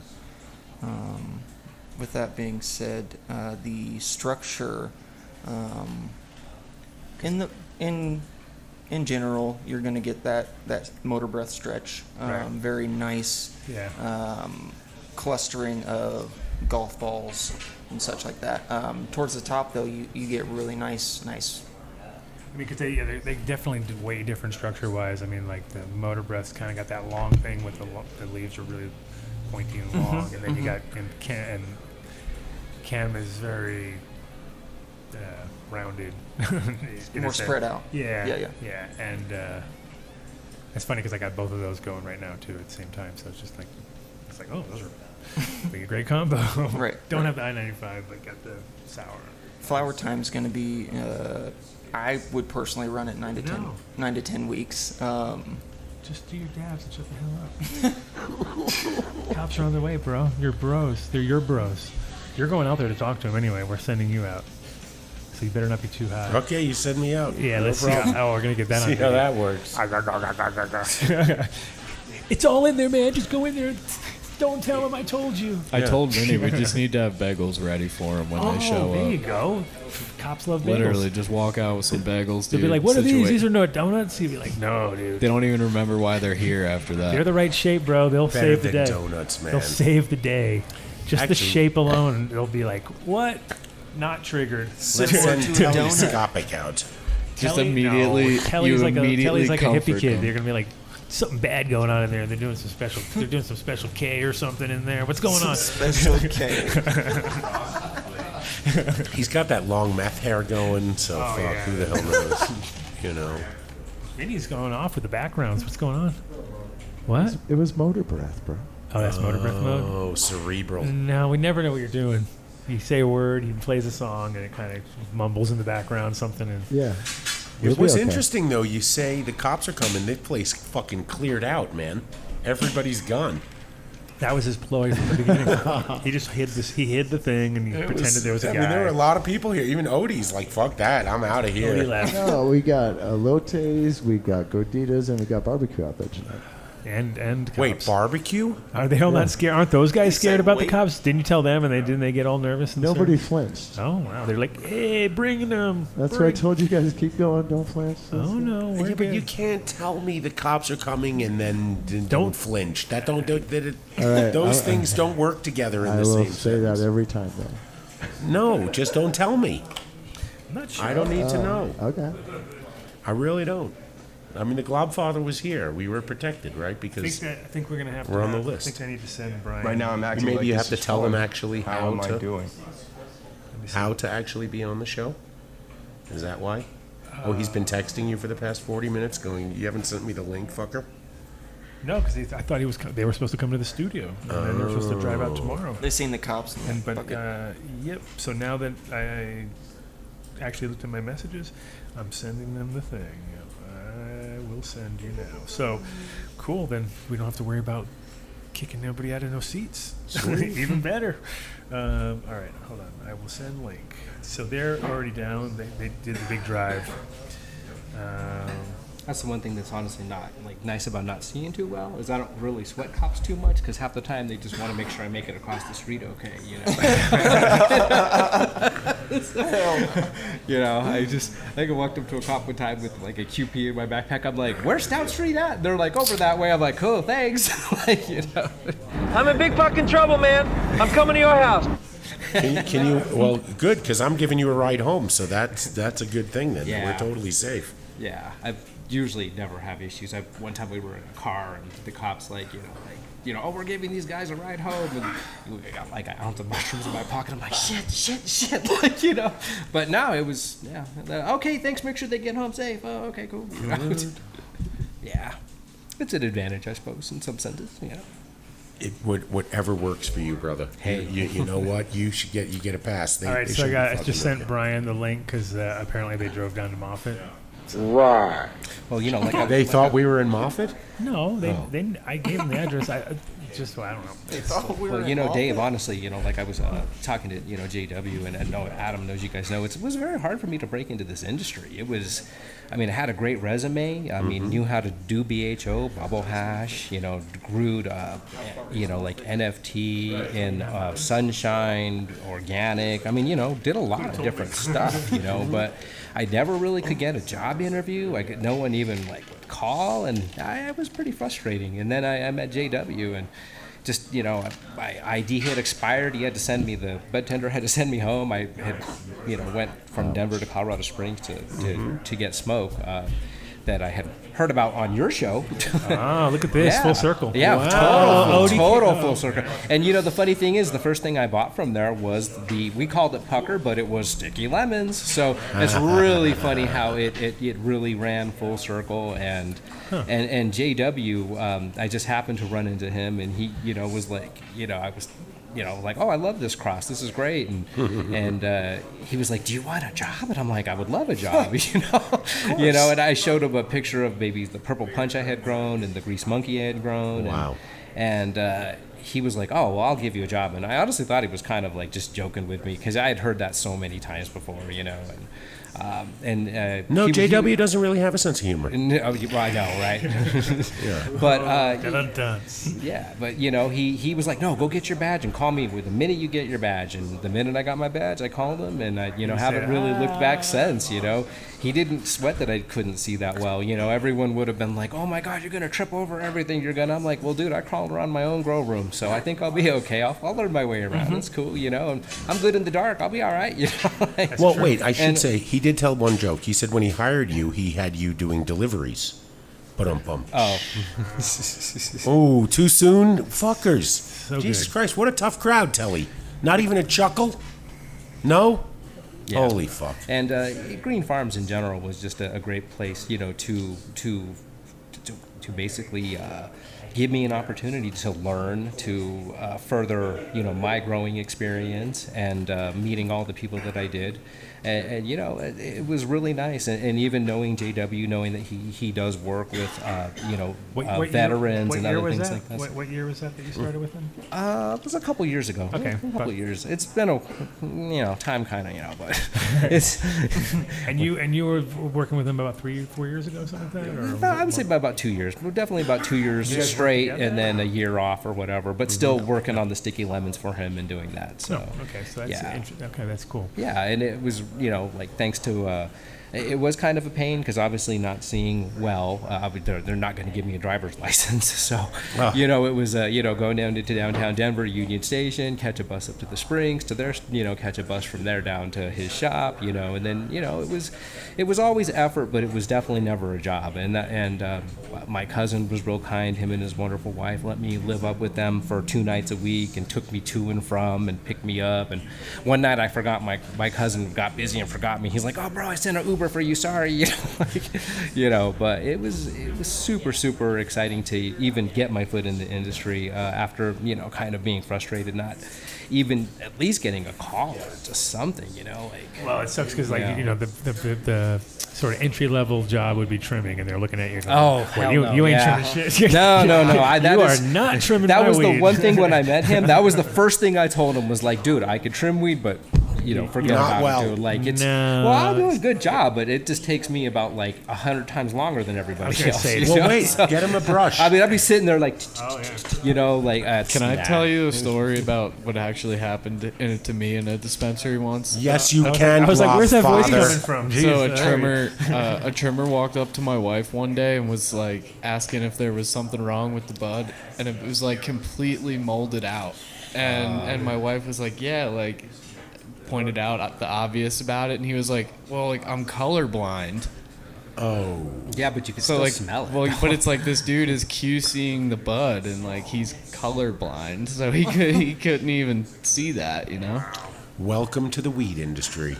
It's like it's like a friend of mine. She had like a moped accident when she was a kid, and she lost her sense of smell, and so she couldn't cook at all. Like she was like afraid of salt and pepper. She was afraid to do anything. Like so, she just didn't do it. So she'd be like the worst cook you could ever imagine. She was going out with a friend of mine, and I was just like, man, this food is really bad. He's like, oh yeah, well she lost her sense of smell as a kid, and I'm like, obviously, like this is like really rough.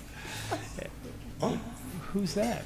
Telly. Telly's making lots of noise? Yeah, man. Oh, Shut the man. fuck up, Telly. Scopic. Jesus. I didn't even hear him. That's all I hear. Really? Oh, because he's pulling out hash and you can't have it. Is that- No, I hear him and Mr. X talking. Ooh. Yeah, it's all on the tape anyway. Everyone should go back and listen to the conversations. Well, no, I looked at the comment. I made the mistake. I looked at one comment and said, do you guys realize there's so much background noise? So that's the one thing we can control. Can't make us more or less enjoyable. Oh, Mr. X is coming for you. If you said that, prepare. He's going to find you and probably smoke you out. Do you keep referring to Elon Musk? As Mr. X, yes. Okay. Yeah. Right? 100%. Oh, and I got a fantastic nose as far as smelling jars. If there's something molding in the jar, I'll tell you. If I smell something dead in the room, I'll tell you. Like, now, you know, I can smell it in the air, you know. It's like, oh, no, there's a dead plant in here somewhere. Find it, boys. I can smell it. It's here. Right. They're like, hey, oh, look, this plant died in the corner. I'm like, see, I told you. Can't see it, but I know it's in here somewhere, man. You could smell the decomposition. It's pretty crazy. Mr. X handed me this. What the fuck? Yeah. What is this? You didn't want this, right? Rosin. Yeah, I figured. You don't want it. I want it. You can taste it if you like. You can taste it. You're smoking rosin? I did. That's so Holy fuck. Here, just smell this because he wouldn't. I just want somebody to know. He would never have that normally. Yeah, No? if I used to say something about He's a BHO incorrectly or something, he would. Telly would just. And we'd bring in some fire rosin, and they'd be like, yeah, I don't want any of that. So when Mr. X handed me some rosin, I figured it was something, you know, he picked up somewhere he doesn't want anymore. Very light and very pretty. Oh, wait, hold on. The top didn't come off of it. Huh? Hold on. Now give it a whiff. Okay. Oh, there we go. Okay. So now Vinny There we go. left. right when we're about to get guests. No, calling in. Odie signaled them to come out because probably No, I know. LEOs are outside. No, That I know. smells fantastic. Yeah. Real clean, nice and light. So is this from somewhere or is this from the gray? From somewhere. No, because you never know with the You never know what the stick is. with the way the packaging these days is. Hey. You can't tell something that's from a. Yeah. Okay. Nice. Very nice. Interesting. I wish would be we doing- should have invested in these little jars. That's really where the market is. Yeah, that little thing. I can't get it off either. Get the top off for me. The turp protector. Terpractor? To protect her. Terprotector. Terprotector. So nobody judge us on this show. The moment somebody says like the cops are coming, it changes the whole dynamic of everything. It's really hard to. It's hard to maintain. Sorry. We will play for you next week the video of Adam when the fucking fire alarm goes off in the car dealership, and he You can look it up. You can look it up. Oh It's yeah, there. because he starts pushing the weed in front of the guy sitting next to him. He's like, "Oh, this is yours."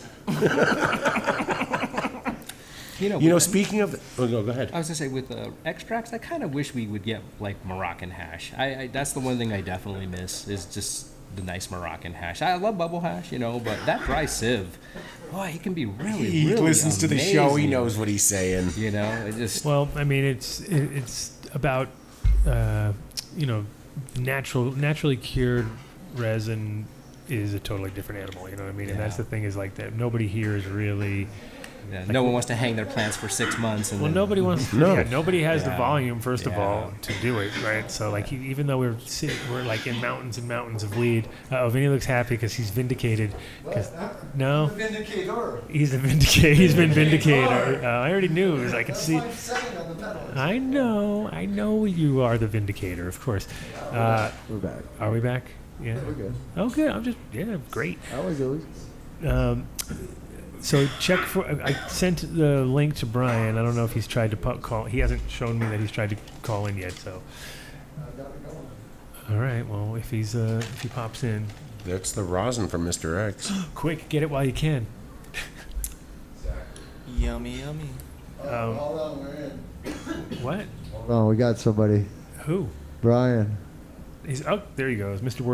Worthington. Ladies and gentlemen, from Area 420 in Moffett, or Cush, Colorado. It's actually True Cultivar Biosciences. Connected to True his audio. Hold Cultivar on. Bioscience. There he is. There he is. All right. From his Let's car. see if he unmutes. Is it still connecting? Yeah, it's still connecting to audio. There he is. He's got some classic. Maybe. And we've got LMC. Maybe. Yo, what's up, brother? Hold Hey, on. Luke. We're getting everything doing? together. Hang in there.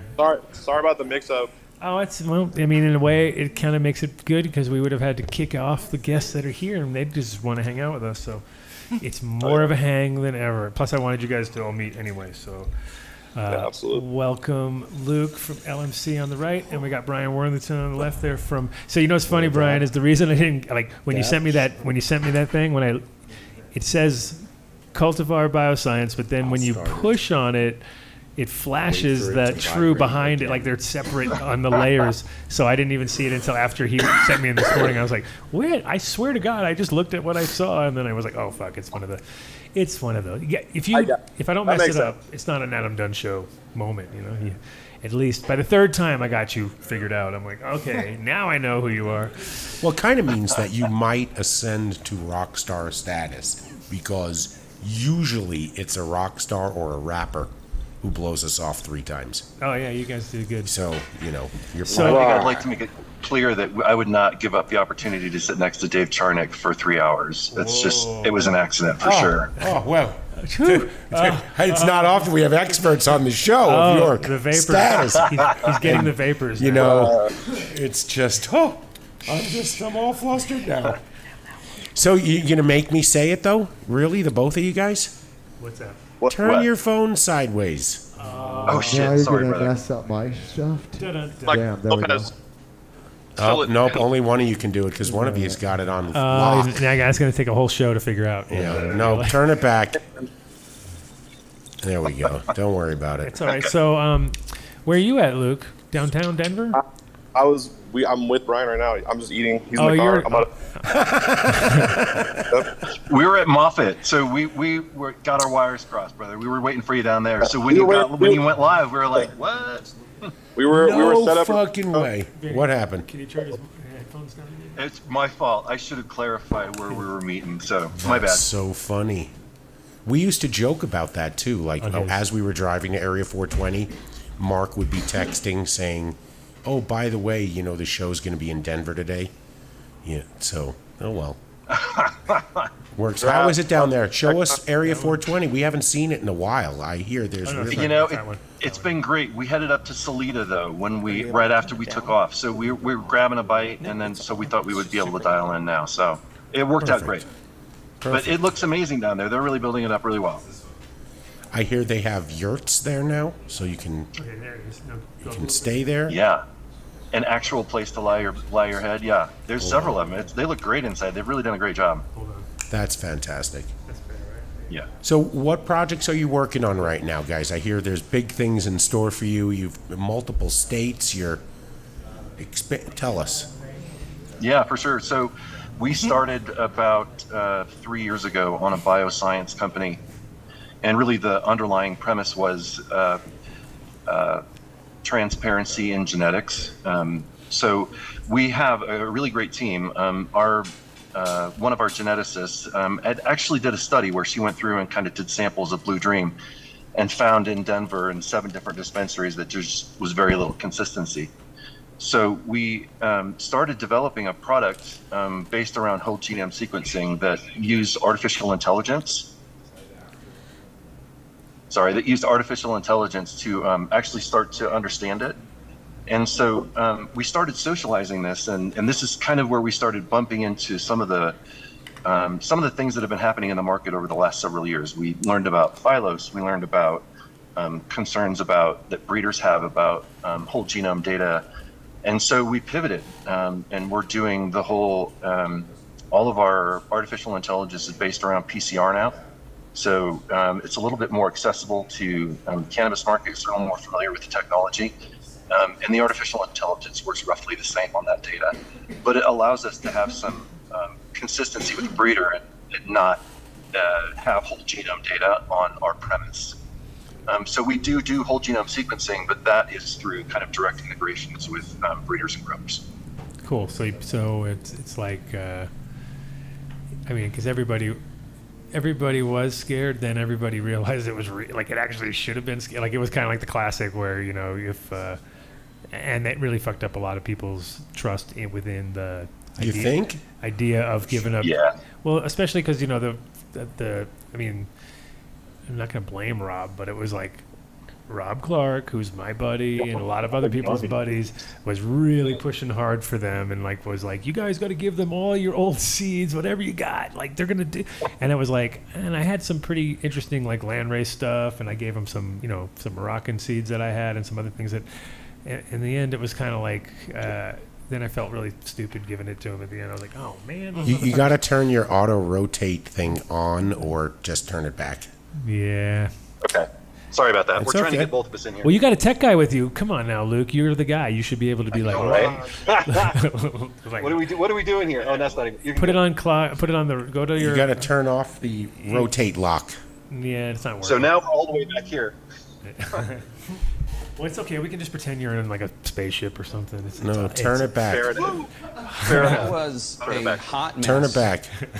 You're on your side otherwise. No. Oh, it's getting better. No. Oh, one more. That was that was forward and back. You got to go to pull the screen down, go to auto rotation, turn the bitch off. There you go. That's the way to do it. Control Alt Delete. Perfect. So that's that hurdle, getting over the people's trust, obviously, which is one thing. And then how many, really it comes down to data points, right? Like as much as you can get from as many things as possible. How many strains are you thinking about, or cultivars, as you are now cultivar bioscience, can't even use the word strain. Gotta say cultivar. Right.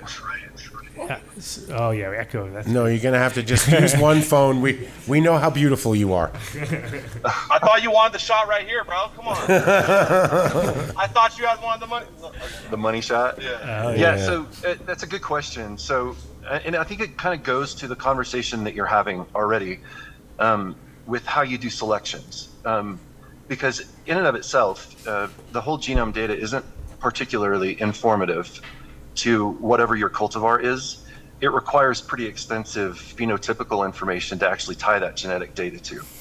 So the conversation I think that you're having about selections is actually really, really important, because the technology that we've put together is actually meant to enable breeders and kind of give them the tools to be able to mature their practice a bit.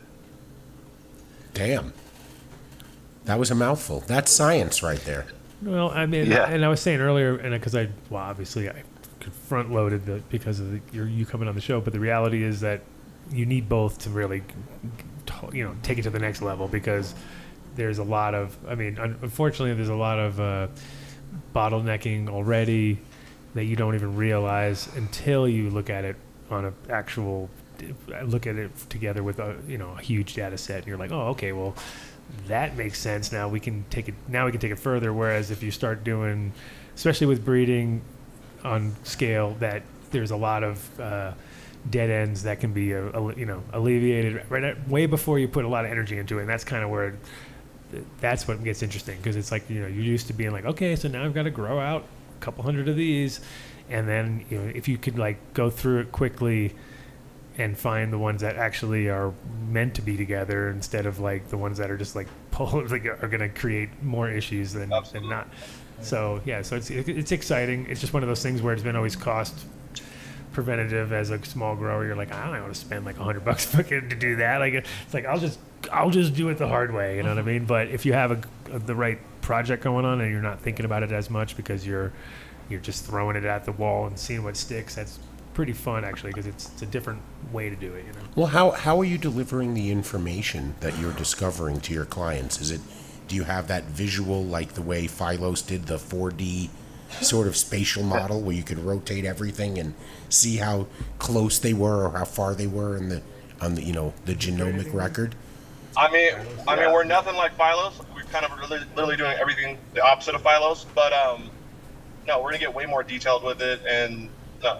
But to your point, the visualization is really important, because it helps people start to understand the actual data. So when you start to say these two strains are similar and you can visualize that they are similar, it actually becomes really, really informative, because now you can start to group plants in different ways and group strains in different ways, because there's a lot of nomenclature that is just patently false. And I think that breeders bump into that a lot. So I suppose what you're doing right now takes us completely away from a place where I want us to get away from, which is describing something as an indica or a sativa, which we're going way beyond that as well. No, absolutely. For sure. Well, I don't think there are anymore. No one's going to grow out any Neville's Haze. That takes forever. And those pure indicas right now, again, they sit on the opposite end of the spectrum. But everything is some hybrid mix. And I think with information that you could provide, everyone will know where it is. When you said the Blue Dream thing, all I thought about was our friend Max Montrose, who went around to 9 different dispensaries, bought Blue Dream, and none of them were Blue Dream. I was going to say, I doubt any of them were does really it even were, exist?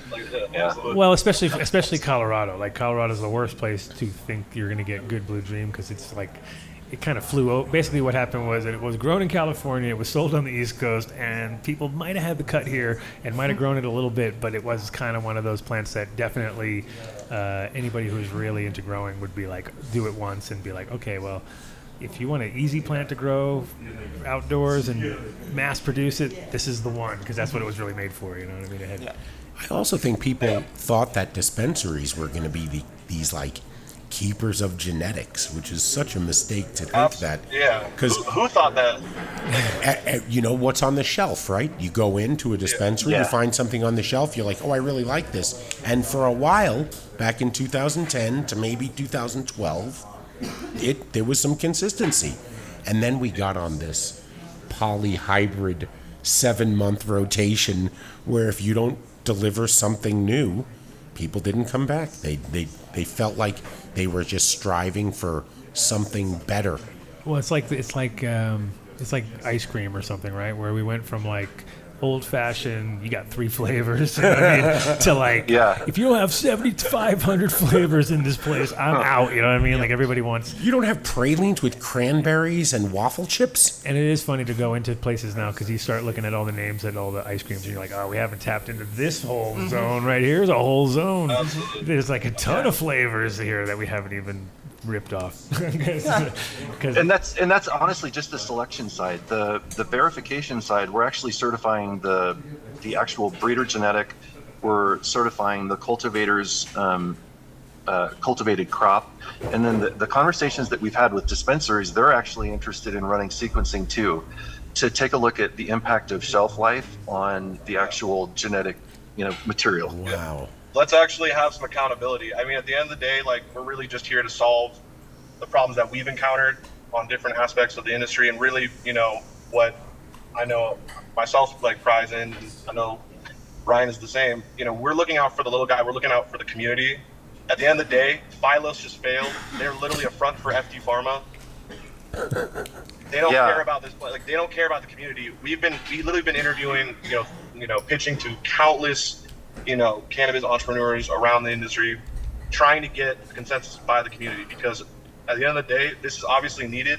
This is like we're trying to untie like a million miles of like fucking yarn that's been tangled up. It's a tough one. It's definitely a tough one because it's one of those things where there's a lot of people who don't know they have the wrong thing and they think they have the right. 100%. And they're gonna be all sad. You're gonna make a lot of people sad. And I would just say really quickly too. Though, like, there is the science. The services that we're bringing, there is that, scientific, you're getting exact numbers, but also having, that combined with the OGs. We're talking about with the certification program, there's going to be some, potential ambiguity, conflicts, right? And I feel like, what do you think we should do, Adam, about that? We're trying to maybe think about doing like a council of, rotate. I don't know. Well, I mean, I think you got your cornerstone things that are that we can all agree on. Like, for instance, if you go into the Kush family, you can agree that that Josh D's cut that he got from Matt Berger, that came from Alec Anderson, which we can break that down to, to the one that Be Real got that went to. To the same, we can kind of we can track certain ones to a point, but then there's a certain point where, for instance, Ghost got the cut and then gave it out to fucking everybody, right? And called it Ghost because he's Ghost, you know what I mean? And then you have the Tahoe. Was it really ever any different, or was it just the same cut that went to Tahoe? You know what I mean? And it was like, it's coincidentally, the one guy moved to Tahoe, so that makes sense. And then, there's a lot of like small things we can definitely so I'd say like the sour, the OG, haze, things like that can be traced back pretty damn close. There'll be always people saying they're the ones, and they'll be like, but at least certain parts of it will be true, you know what I mean? Like, and the thing is, you got TK origin story, which kind of connects with Alec Anderson's story, but there's still parts in between there that you can't guarantee are true, so you'd have to almost go and keep them as separate lines and then let them all sit together and agree on the things that came after them. So. That specific example is really important too, because it's complicated in a lot of different ways. Yeah, well, the thing is that just laid out. The biggest problem now is that every single one of those groups are making businesses out of them, and so it's like we're in this weird zone period where it's like if all the alcohol people, all the moonshiners are now making their things, and some of them have backing, and they've already got bottling plants and they're ready to rock, and other guys are just about, you know what I mean? So we're in these weird phases where it's not, nothing is set in stone because that's 100%. That's out of 100%. Yeah. I would say this though, you definitely want to have a say in that though, right? Like in terms of. Oh yeah, I would say any strain like you want to have a voice at the table, right? Anything that you brought to the table that you can kind of track back and prove, and you have enough people that agree on it. I think those should be your council, and then everybody who can come together a little bit on agreement, and there'll always be pushback. I mean, there's clowns out there claiming all sorts of stuff because there's nobody like you guys doing it yet. And so it'll be interesting to see how the chips lie at the end of the day, because there's going to be like I said, there's going to be a lot of sad people who are like, I thought I had 15 different things. I've got 3 things. Yeah. No, you got nothing, maybe. I got 3 things, and they're not even the things I thought they were. Right. You know what I mean? It's like, it's like. So if you have the ability, get your phone out right now, because I'm going to give you a website that you're probably going to want to buy because it's your company, and you only have 27 seconds before everyone else hears it. So get your phone out, get ready to buy this domain. You're going to want this. You don't think everyone else has already got the No, phones listen, out? you ready? Well, because they're 20 seconds behind. Oh, yeah, right? hurry up, go. 420nme.com. Oh my God, you're a genius. Go That is quickly. brilliant. Go. Can we talk to you about as part of our business model too? You bet. Hurry up. Of Hopefully course. he's doing it now. You better be buying the domain because someone's going to buy it. There's no way someone else hasn't already got it. Really? You think? So it's bought already? This is the You grabbed it. Anything you would ever think of with 420 has already been bought. 420 and me? Yeah, you're right. It's anything with it. So there was a guy Somebody look it up. who learned about Nick, 420 10 years ago. If you're listening at home, look it up. So it's They're interesting. all that you looking. bring Everyone that in the up, room's Dave. looking, so we'll find out. We'll find out. We want to build out a rail between the cannabis genome and the human endocannabinoid system, and we believe we have the data models to actually start that work. Wow. Well, what is your sample? I mean, The idea is this: assume you have a social platform, and you are a member of 23andMe or some other kind of service that offers APIs. Since if you give feedback on a specific train that is actually True Cut certified, we can now map markers in the cannabis genome to the human endocannabinoid genome. Meaning like there's different ways where we're kind of getting closer to customized cannabis. I know that's still far off in the future, but have you guys ever called endo DNA? Endo-Canna DNA. They do something kind of similar. well, it's like the way they're selling diets right now, right? If some people genetically are predisposed to keto, some people you put them on keto, they get sick. Some people, so it's and understanding. how many people smoked weed and had a bad experience because maybe it was the wrong variety of terpenes or I don't know, the future of customized cannabis and really having it created for you. It's going to bring a lot more people. It's a road that's been traveled a few times by a few people I've seen. So, We're still far off. Get ready for a bunch of pushback from people because they'll be like, we're dude, really just sticking to the plant side. Honestly, that's more so. And really, at the end of the day, our big goal, really I'm passionate about, is preservation, right? So telling those stories. There's another company called Retrotech that we're going to be really trying to tell all of the stories of the OGs, of what's going on now, but really well, it's awesome because you can now, because we already know your skills, right? We already see you're able to put things out there in a nice, concise way that makes sense without too much, you're not. I could always be better, but but you see that you got that skill, and the thing is now that you have the ability to get it down to the molecular level and then tell the story at each one, you're gonna have a bunch of aha moments, which are gonna be like, oh shit, we have to do this because that's crazy, because that's what happens when you do that, because there's a lot of weird stories wrapped up in these plants that we don't know. I think it's 100%. And we're going to be like, what? Holy shit! Because it is It'll open a lot of doors. Yeah, and this is the really cool moments in time, which I was always as a stoner grower dreaming of, we're going to have universities one day, and now it's the problem is that those people are not doing the experiments I want. You know what I mean? Whereas you guys are going to be doing more closer to what I was dreaming of, that those guys are not thinking of, because they're already not even interested in the strain names or types or backgrounds. They're or just history. selling, bro.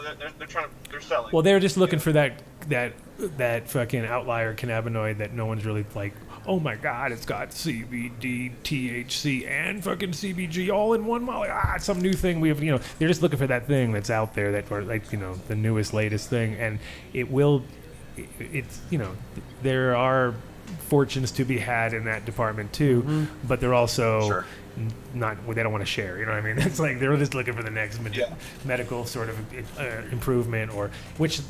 The funny part is that hemp's gotten so fucking kicked in the nuts by just the way it got rolled out, right? It's like it was basically like gutted within years. Like there's millions of dollars worth of equipment all over Colorado sitting just fucking idle right now. Nobody's running it. California, nobody nowhere hardly. Like, and if they are, they're basically paying too much bill. Production. Well, yeah, but when you said gutted hemp, let's clarify the nomenclature. If we're talking about the hemp you grew for your clothing line, that's not what we're talking about. We're talking about low THC cannabis that is the problem. Processing materials. No, that is the problem, though, is everybody just tried to play the game of riding the line on everything the whole time. So it's like there's crazy. But what about THCA though, dude? THCA is like, whoa, the toothpaste is out the fucking. I know, and that's the most.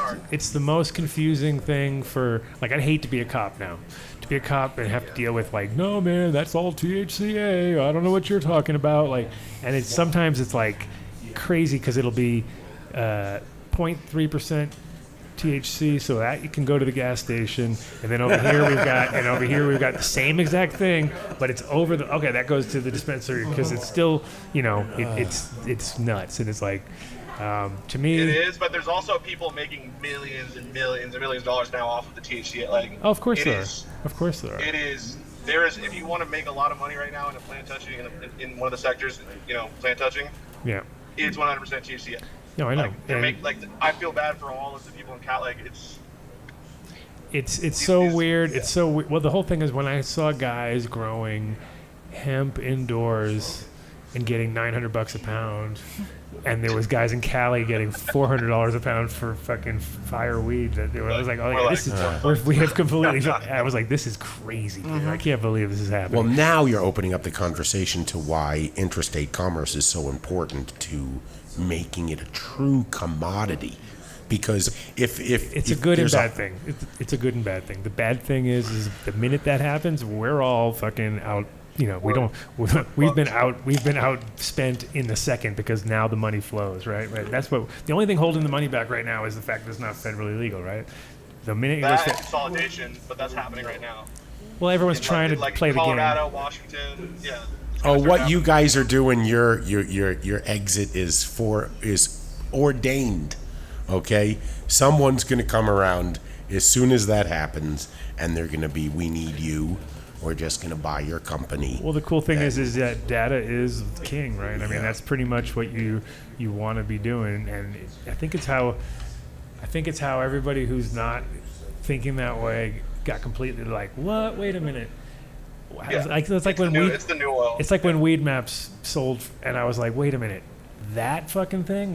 They didn't do shit. Like, let's make sure we talk offline, because I'll introduce you to a family on the East Coast who probably will look, because what you do is you satisfy a lot of problems that traditional investors may have, even though weed is legal. You're kind of like the way we did Calyx development. We supported the weed industry, but we weren't the weed industry, and it looked really good on your returns at the end of the year. So we should talk. Make sure we follow up after this one. Yeah. Sounds great. Yeah. And I think we're uniquely positioned, like because you're saying we are kind of third party. We are people that are, care about the future of this community. That's interesting. Mr. X. Yeah, the goal is to get the engineering as close to plant touching as possible, which means that the people touching the plant is the people I want to use the engineering. Because the other conversations that we had were not necessarily pleasant. Well, data is king. Are more Amazonian. Well, hopefully you'll be able to Data present. is king, but that's also something that we're talking about as well, because we know that we want our customers or our clients, right? That being a multitude of different sales points, but with breeders, right? We need to build trust. Trust is absolutely the most important aspect about this overall business. So I think being third party, I think not having stake in the game, I think where our backgrounds are from, I'm not really. I never thought I'd be involved with this, but because I tell stories and I think it plugs into this. Yeah, no, I wasn't 100% sure. I wasn't 100% sure when you first contacted me. Like, I was like, wait a minute, are you now doing what's going on? Yeah, here? do you watch this show? Because you do know that Philos came on a Friday and was closed by Monday. No, Tuesday. They made it Tuesday. They made it till Tuesday, and then they were done. They were like, it was like history. I told that to Brian. I said, Brian, you do know this is like what happens. But no, it was also because I gave him like 3 chances to fucking reverse kind of what he said or change course, because he was pretty much saying he's gonna fuck over everybody in so many words. And it was like, I wasn't there for that show, and he called me afterwards, and he's like, "You're not gonna fucking believe it." Yeah, I was like, Mogul, what are you doing, man? Mowgli. And I was like, what are you doing? I was trying to throw you a line like 3 times during the show, and you just kept going like, dig. Let me dig this hole a little deeper, right? You know? Pretty much when you're going like this. Stop. Yeah. What the fuck? There's an arrogance that comes with getting funded like that. You really feel like you have all the answers. Yeah. I mean, passion is what makes you like continue on when there's hardships, right? Like, because I'm passionate about this, because I truly care about this, I'm going to endure. Well, at that point of the market, Acreage Capital was worth $4.8 billion. You know, Wana was just about to sign their deal for $300 million. I mean, everybody was. It was the highlight of.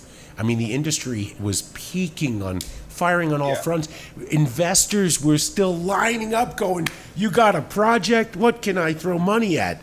And then 100%. You know, the world broke. It hooped out this bullshit. It really, at the end of the day, though, it's like trust, right? Like, I work in media, right? I tell stories, and, you know, clients of mine trust me to tell their story. The audience trusts me to tell their story. You know, trust is key, and that's the exact same thing that we have to have with this, you know, with this business as well, because it really needs to be built that, so it can't be acquired. Like, so you guys, like, you know, somebody doesn't buy us out and then take everyone's dead. Excuse me. But we need to create a system that is representative of like what we could have in other industries. Like, I've talked to a multitude of different leaders in the cannabis industry, and, you know, while, yeah, you know, cannabis legalization, some people may look down, like, they may say, oh, it's not that big of a deal. It's the first kind of commodity like this that's becoming legal in this time period, in the social media era. We have the chance to actually win this war, quote unquote, war we have with corporate America, with corporate cannabis, and the cannabis industry could be that, you know, that first, you know. Now's the time to beat them. Well, really, I mean, like, it could be that first that first time. Well, the interesting part people too. Actually, like, look at every other industry though. Almost every industry is pretty fucking corporatized at this point, right? Yeah. I think that, like, you know, having a multitude of different, like, craft, you know, economies, not having it, you know, there's a strong culture in cannabis to be anti-corporation, right? The only shitty part of that was America's built on corporation. Like, the whole thing is designed for it, so everybody wants to get bought out. So what will happen is, as anybody becomes slightly successful, they have a chance. Someone throws $100 million at their face, and they're like, "Hell yeah, I'm out." You know what I mean? It's like, why is that a bad thing? You're saying I've done something really well. You're going to take this and mass produce it. I'm just saying that's how it just keeps going, though. It's like a never-ending cycle. It's a never-ending cycle, because there'll always be the next. Unless they fuck it up. Well, you know, afterwards, they do, and that's the thing, is that's what sucks about brands that get eaten up, because I've never seen it work. They always suck, bro. Whenever corporations get control of it, literally 3 months later, it's going down the toilet. Exactly. Every single time. And it's like, the only thing that I can say from a grower's point of view is that the one formula that worked, that I ever saw work, well, not to say that they don't exist anymore, so maybe it didn't work, but it worked for the moment, was when Pink House had their partnership, because the grower was as equal partners as everybody else, and he took care of his crew. He didn't have, because the problem is the classic corporate cannabis situation is, hey, we need pH down. Oh yeah, we're gonna run that. We're gonna run that one through sales and receiving them. Oh yeah, there's coming. Hey, dude, we need pH down. No, we really need pH. I just brought some from home. We need pH down, and then at a certain point, oh well, the plants all died. Sorry, we couldn't afford it because there's this like miscommunication that happens between the growers and the people who actually pay the bills, and because the weeds prices have gone down, and because everybody's not jumping around the room, made so much money they can't high five each other, so they're all just like, cut this, cut that, cut this, and it's always like, it's really bad. So it's like you realize, because cannabis has never been cheap to produce on a scale or even on small scale, just because there's just a lot of, to do anything right costs money. Absolutely. You know what I mean? Adam, Can I ask you a question? Sure. Can I ask you a quick question? Sure. Would you like, the certification program, if it, gets fully adopted, there's going to be a lot of people that are going to get caught. Like, what's your thoughts on that? I guess I'm curious. What people are going to figure out that there's swag. There's a lot of scammers that like remarketing. Oh my god! Yeah. Right? Well, like, I mean, you have a whole bunch of stuff. We're going to call it something different. Yeah. Sure. You mean like the seeds you bought? They realized they just you mean took like the every exact. almost 90% of seed deals? Yeah. I mean, like I said, there's going to be a lot of people who don't realize that they have is wrong, and there's going to be plenty of people out there who have mislabeled. I mean, it's unfortunate because it's always been rampant. Didn't matter. Like in Amsterdam, You'll see it more in the clone game. In Amsterdam, you would see it because it was American tourists, right? So the Dutch, they're money people. And I remember, like, the first time I was all shocked because I went to my friend, like, I got to know the guy who owns the place, and I was standing behind the counter, and I saw this guy come in, and he goes like, yeah, what do you want? I go, oh, I want some skunk. And he goes, okay. And he goes, boop, boop. And then, like, the next guy walks up, and he's like, what do you want? He's like, skunk's too strong. I like something a little mild. Oh, yeah, sure. And he pulls the same weed out, and I'm like, oh, dude, I think I just noticed he had I was like, after the guy left, I'm like, hey, man, you just, like, had the same. He's like, fucking Americans are stupid. Who cares? That's just their mentality. So that kind of, like, started off. So you can imagine there's been, like, tons of people who have been misled from that day, like day one. Like the guy gets some weed, he finds the seed, he names it whatever the guy told him. Now that's just gone down the tubes.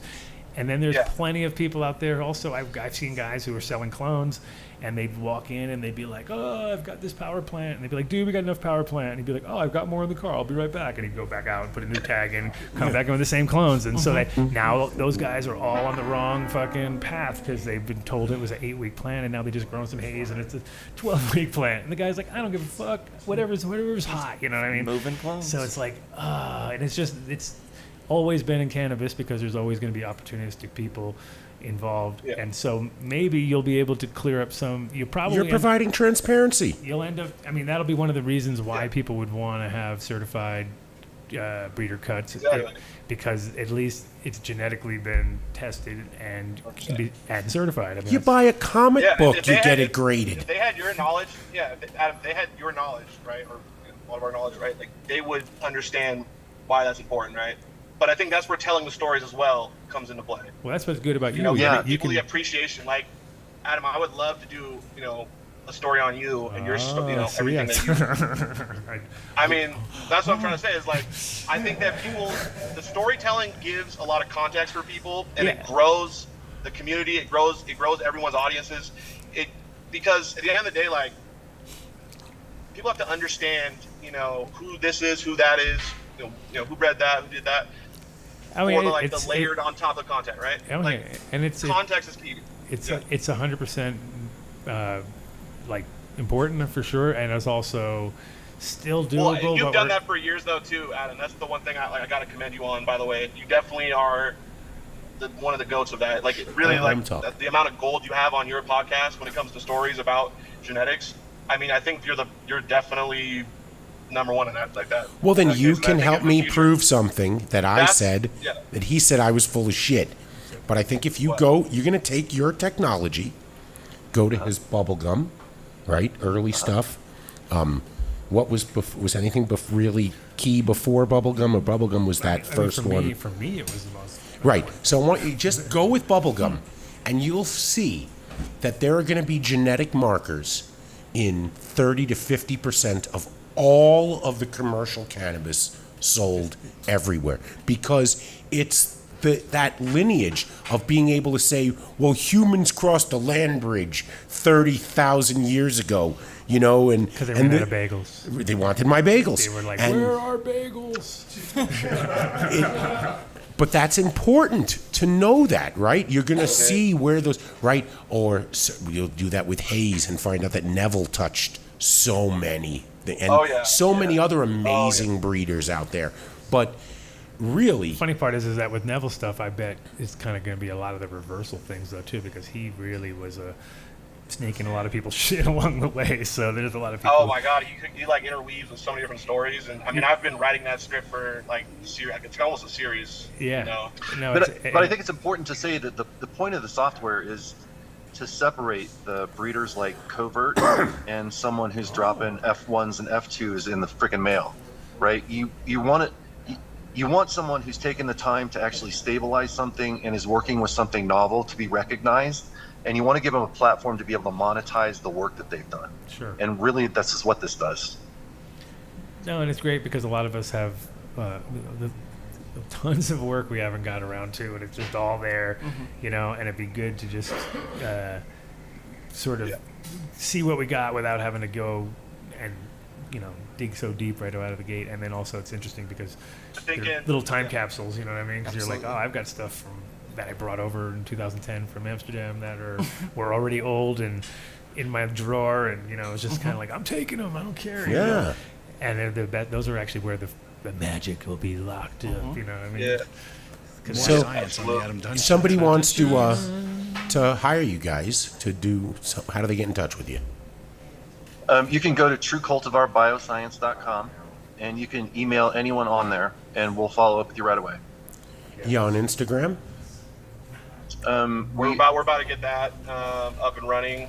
On Twitter, we have a guy here. His name's the Globfather. He can handle all your social media. He's really for you. good. All his social media, it gets I would banned love within 24 hours. Yeah, I would love to handle your guys' Instagram for you. Actually, you want to hire him to handle all your competitors' social media. Yeah, that's a good idea. Because they'll all get killed in the next day. Okay. Yeah. Okay. So you want him on retainer, actually, and anybody you hear about it in the industry, you get him in touch right away, and get the death touch. The death touch. So say it again one more time, just in case, and I'm sure Vinny put it in the chat. TrueCultivarBioscience and .com, and you can email any one of us on there, and we'll follow up with you. And we're TrueCut on Twitter. Yeah, we'll be building all that out as well. I also just want to say thank you guys for like hearing us out, for talking with us, and I think there's going to be ongoing conversation, and we really like. I think this is like, you know, great. You know, your guys' platform is a really great forum for, you know, having an actual community, you know, conversation where we all come together. So we appreciate we're here to solve problems. We're here to help you guys. That's really what we want to do, and we want to make sure that somebody designs it that's not going to take advantage, because this is inevitably going to happen, and we don't need Big Pharma to be the one to do that, because they're fucking everything. No, we want them to look at all these plants and go like, where the fuck are these markers coming from? Because we keep running into them, and we're like, yeah, buddy, we already put them in there, bitch. Yeah, fuck it. Now what? Now what are you gonna do? You know? Yeah, they zoom in. They zoom in. They keep zooming in, and it's us like this. Yeah, flipping them off. Fuck you. Yeah, you fuckers. Yeah. Big Pharma's starting to go though. I talked to a nurse recently, and they told me that there's 2 different medications that they give their patients that are cannabinoid derived, and I mean, that's only going to start to increase. So we Big Pharma is obviously a scary thing. So yeah, well, we definitely and just again like getting all of our things in order, getting rid of the riffraff, and like having 100% will be really important. And I honestly like the retro tech program. I want to create multiple different teams to really build this out, scale this, do this super high quality. You know, have a team literally go through all of your backlog content to like really figure out what is what. You know, maybe you could have your AI. We could get a bubblegum cup from you. Yeah, I'm ready. Definitely. Seriously? Yes. We would put it in TrueCut right away. For sure. There's no other bubblegum that goes in there. No, for sure. I'm ready to roll. You heard it here. I love it. Maybe there's a way for you can use your AI to do metadata on all of our shows. So if you ever wanted to find out when someone talked about something, you'd be able to type in something and it would tell you which show to go to. That's smart. Every time it says "fuck you, Dave," and then your thing blows up. It's like, what happened? Yeah, Fuck you, no, that's a Vinny. really good idea. That's awesome. Yeah, I love that. We're gonna create a whole different team. I want to create. I love Leafly, and I think Leafly served. I mean, it still serves like online genetics, kind of user generated. But I want to create like what I think Leafly should aspire to, but I guess won't because of their corporate. Well, they like, aspire let's to be not honest. suck, and they're not doing a very good job at that. I like Yeah, Seed Finder. yeah, 100%. And, What's that? I like and I Seed wanna create- Finder. Yeah, I want to Seed create. Finder, Seed Finder is better because it kind of blows it up for you a little bit, and you can kind of make your own connections and sort of see Right. where they're. I mean, it is interesting to look at a lot of those things because you can see like, oh wow, these guys actually did some homework. Like I even forgot some of these things where they're Right. like, damn. So they really dig pretty deep. So they're a good one to scrape for your data for sure. Well, I've never seen no plants grow out of no toilet. Thank you guys for joining us. We appreciate you. Thank you. Are you guys. coming back up through this way? You should. We're in Denver, not in Moffat. Just Just in want to case- clear that up. yeah. We didn't.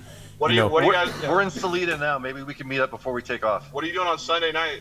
I'll well, just text you. you're coming back. You're not going to be back here tomorrow because We're doing a farmer's market got a tomorrow. farmers market tomorrow. If you make it back. Oh, that sounds dope. Yeah. We'll see what we can do. I'll text you. Noon to 7:10. We got to film, but yeah. Okay. Well. Thank you guys. Talk You soon. got it. Appreciate y'all. Maybe there might be a guys. bubblegum cut here or not. You never know. Oh shit, we're coming. We're here for the bubblegum cut, baby. No, he's here. It's not. I I don't got think. tomato. I we got a love tomato that. plant for You want tomato I got cuts? cherry tomatoes. Ready. I'm down. Listen, I'm not choosy. I just want to hang out with Dave. That's my deal. See? Oh man, you missed out, dude. You and By Odie. the way, Adam. Yeah. Adam, I got one more question for you. What's What that? was that jar of weed that you showed me when we were doing that interview for the original documentary? It was like that. It was the crazy idea. What was it? I don't know how to describe it. That weed. I'll have to look at. I'll was like watch your it. I'll personal- watch it again and then I'll send you my. I'll figure it out when I watch it because I'm sure. When was it? I don't That think was this a is long I don't- time ago, This right? is like after. This is like after. It's not we on the did the show. interview. Oh, it's after. It's not on the show. Yeah. It was like this tea. It's not tea smelling. That's not the right way. It's like chai. Oh it was yeah, no, it was some sort. I remember it was Yeah. something that wasn't. It was something Like- of a seed run because I was like, I was all, whoa, this is kind of weird. It was, and it smelled like it did. It had like a chai tea smell, but it was. Yeah, it was like Yeah. chai tea. It was crazy. It was. Yeah. Anyway, I do. that shit was ridiculous. It was a I seed really run want- of something, but I don't. I know I didn't keep it around because it was one of those weird, like, kind of weird. Weird. Yeah. All right, man. Yeah. Talk soon. All right. Thanks, guys. Appreciate See you y'all. guys. Thank you. Thank you. All right, we got to squeeze. Where that is one in. So High Cafe, Odie? 4300 West Alameda Avenue. Don't look. Do not Denver. look. Do not look for an umbrella. It will not be there. It's gone. It's gone forever. Was it the monster one? Fucking monster. I So knew that it. was the deal you made? The guy got to keep the umbrella? No. Odie took care of him, dude. Look at his hands. They're all doesn't bloody. look happy They're all. about it. Odie? I was He going to stuffed give him in him. the parking lot. He stuffed him. He in wanted the 6 bagels and 3 cookies, and he left. Done. Oh, there we go. Give it to him. Happened to We have. got those. Just happened to have. Yeah. Can't you smell it? Yes, sir. Well, so we are here at So High Cafe, Tomorrow from noon to 7:10. Bar Terp Town, rolling through. I'm going to be a little late. It's all right. I'm going to be leaving early because I have What? Slightly Stupid at Red Rocks tomorrow night. Oh, speaking of that, Oh, we have actually a band showed up, drove through town, dropped off some weed. Their company is called Slightly Seeded. yeah. And so you can come to Bar Terptown tomorrow and you might get to. So I just reminded you of that by saying Slightly Stupid concert. Yeah, there it is. Happens to be just magically. Like, this is my incredible idea because there's not enough. The thing is, the weed is fire. There's not enough seeds to make it. Like, if you give it to somebody who doesn't appreciate seeds, they're going to be like, dude, they're fucking seeds. But if you give it to somebody who appreciates the seeds, right? And it's like you get an average of maybe 1 or 2 per gram, maybe if you're lucky, but probably not. And then I threw 2 extra seeds in there just in case they can't find any seeds, and magically they got the buds that have none. But I figure it's a better angle. That's you? Yeah, so stop by 4300 West Alameda tomorrow. Here, you can be my Odie first will be in customer. the I'll dunk tank. Give the first one away free. Of There'll be course. cookies, bagels. Maybe, and then you can tell me how the experience is. Because what I was thinking was, it's like happy hunting, right? Because you're going through, you get to smoke the weed, and you're like, hey, I got 5 seeds. Cool, that's perfect, you know. And you Pop know what 'em. they are, because I know what the mail was, and it was just that I had overspill, and I wasn't really fucking thinking about it because I was trying Overspill. I was trying to just do like super low branches, and then I was like, "Oh, this shit is fucking robust." So it ended up. Wasn't Overspill Odie's porn name when he used to work in film? Yeah, that Oh, was there it. you go. Yeah. So, High Cafe, 4300 So it's West Alamo. RBK, so it's Ricky's Brothers Kusher, which is unreleased, with Zeta 82 Kentucky Skunk, which I got back from Heart and Soil. So it was a little, it's a reverse collab fuck up. I kind of want it. It's very few of these. It's like, I've only got 10. I've only got 10 right now. You don't want this. Get out of Come on here. through. Come on through to the Bar Seeds. Turp Town. Barbecue. I think I kinda want it. Elotes. That's all you got to say. Globfather. And the Globfather will be here. And Sacred 3 Mushrooms will be here. And a bunch of others. I think Bunch of Striped others. Seeds will be in town. Fresh, Iron Lion. Colorado Fresh CBD. Colorado Fresh CBD. There'll be some numb nuts here, some terp wipes, some yo products. A little bit of everything. So if you're here, come on through. Hopefully we'll see you before 7. I think we're going to be doing 12 to 7:10. A little over. All right. Buildasoil.com. I'm sure you worked plenty with Jeremy along the way. Oh, don't worry about it. We can go through them. What? You don't even have to have them up there. Oh, you're not doing. Don't even worry about it. We're all just backwards. 855-877-SOIL. You got to give them a call to get the done deal. You can't enter it online. If you listen to the show, you know that you got the done deal for like 4 years straight just by buying anything from their website because fucked up. Yeah, they they fucked clicked up. the wrong fucking button. I think that so the done deal it keeps fucking with people's shit, right? So they're like, dude, I did it. Like it's happened like multiple times where people put it in and then it does Gives the it to whole- everybody. The whole system. It's like Oh, wow. takes over. It's like a virus. Buildasoil.com. Maybe my son has something to do with I it. actually like Build a Soil. I love their aloe vera. That 200 times There we aloe go. vera is really nice. The coconut, the dried coconut, and the aloe vera are like two products where you're like, dude, if I get locked in my room, I'm set. like I could just hang out in here. And Okay, now, family show. Green Farms Med in Colorado Springs. You got to be a medical patient. If you're not a medical patient, just call Dr. Joe Cohen at Holos Health in Boulder. Or you can get a med card anywhere in the state. But if you ask for the done deal, you're going to get 10% off everything in his store. Okay? They have the, what's it called? The Turbo Core. You just shove that thing right up a joint, Keister. and Keister, you could say it. And you hasherize like a little tooth. the joint. It looks like a toothpick of hash. And it comes from Kind Love. Oh, okay. And it's like it's pretty interesting. It's a great product. It looks like spaghetti. It's like hash spaghetti with a little pointed tip. And you slide it in after the fact. I was pretty impressed. But yeah, definitely Green Farms. Obviously, everybody at this table I'll have to go. is Green Farms Fans. big fans. Big fans. Big fans. I love Green Farms. Green Farms Med. Yeah, he's killing it right now. Who's too. next? What do we got? Oh, Green Bros with a Z. Lots of Greenbros.com. Green friends. You get 5% off when you enter Done Deal, or if you speak with your That's sales rep. That's a bucket top. Like That's a little, 10% off. It literally just sits on top like a Homer bucket. Really? And so it's pretty interesting because you just take your little tiny, things you don't want to deal with. As long as, you know how it is, it's very strain specific. Some strains, perfect. Some strains, of course, the ones that are perfect are the ones that are the easiest to trim. So you're like, God damn it, stop stealing all my good shit. Is it a tumbler style?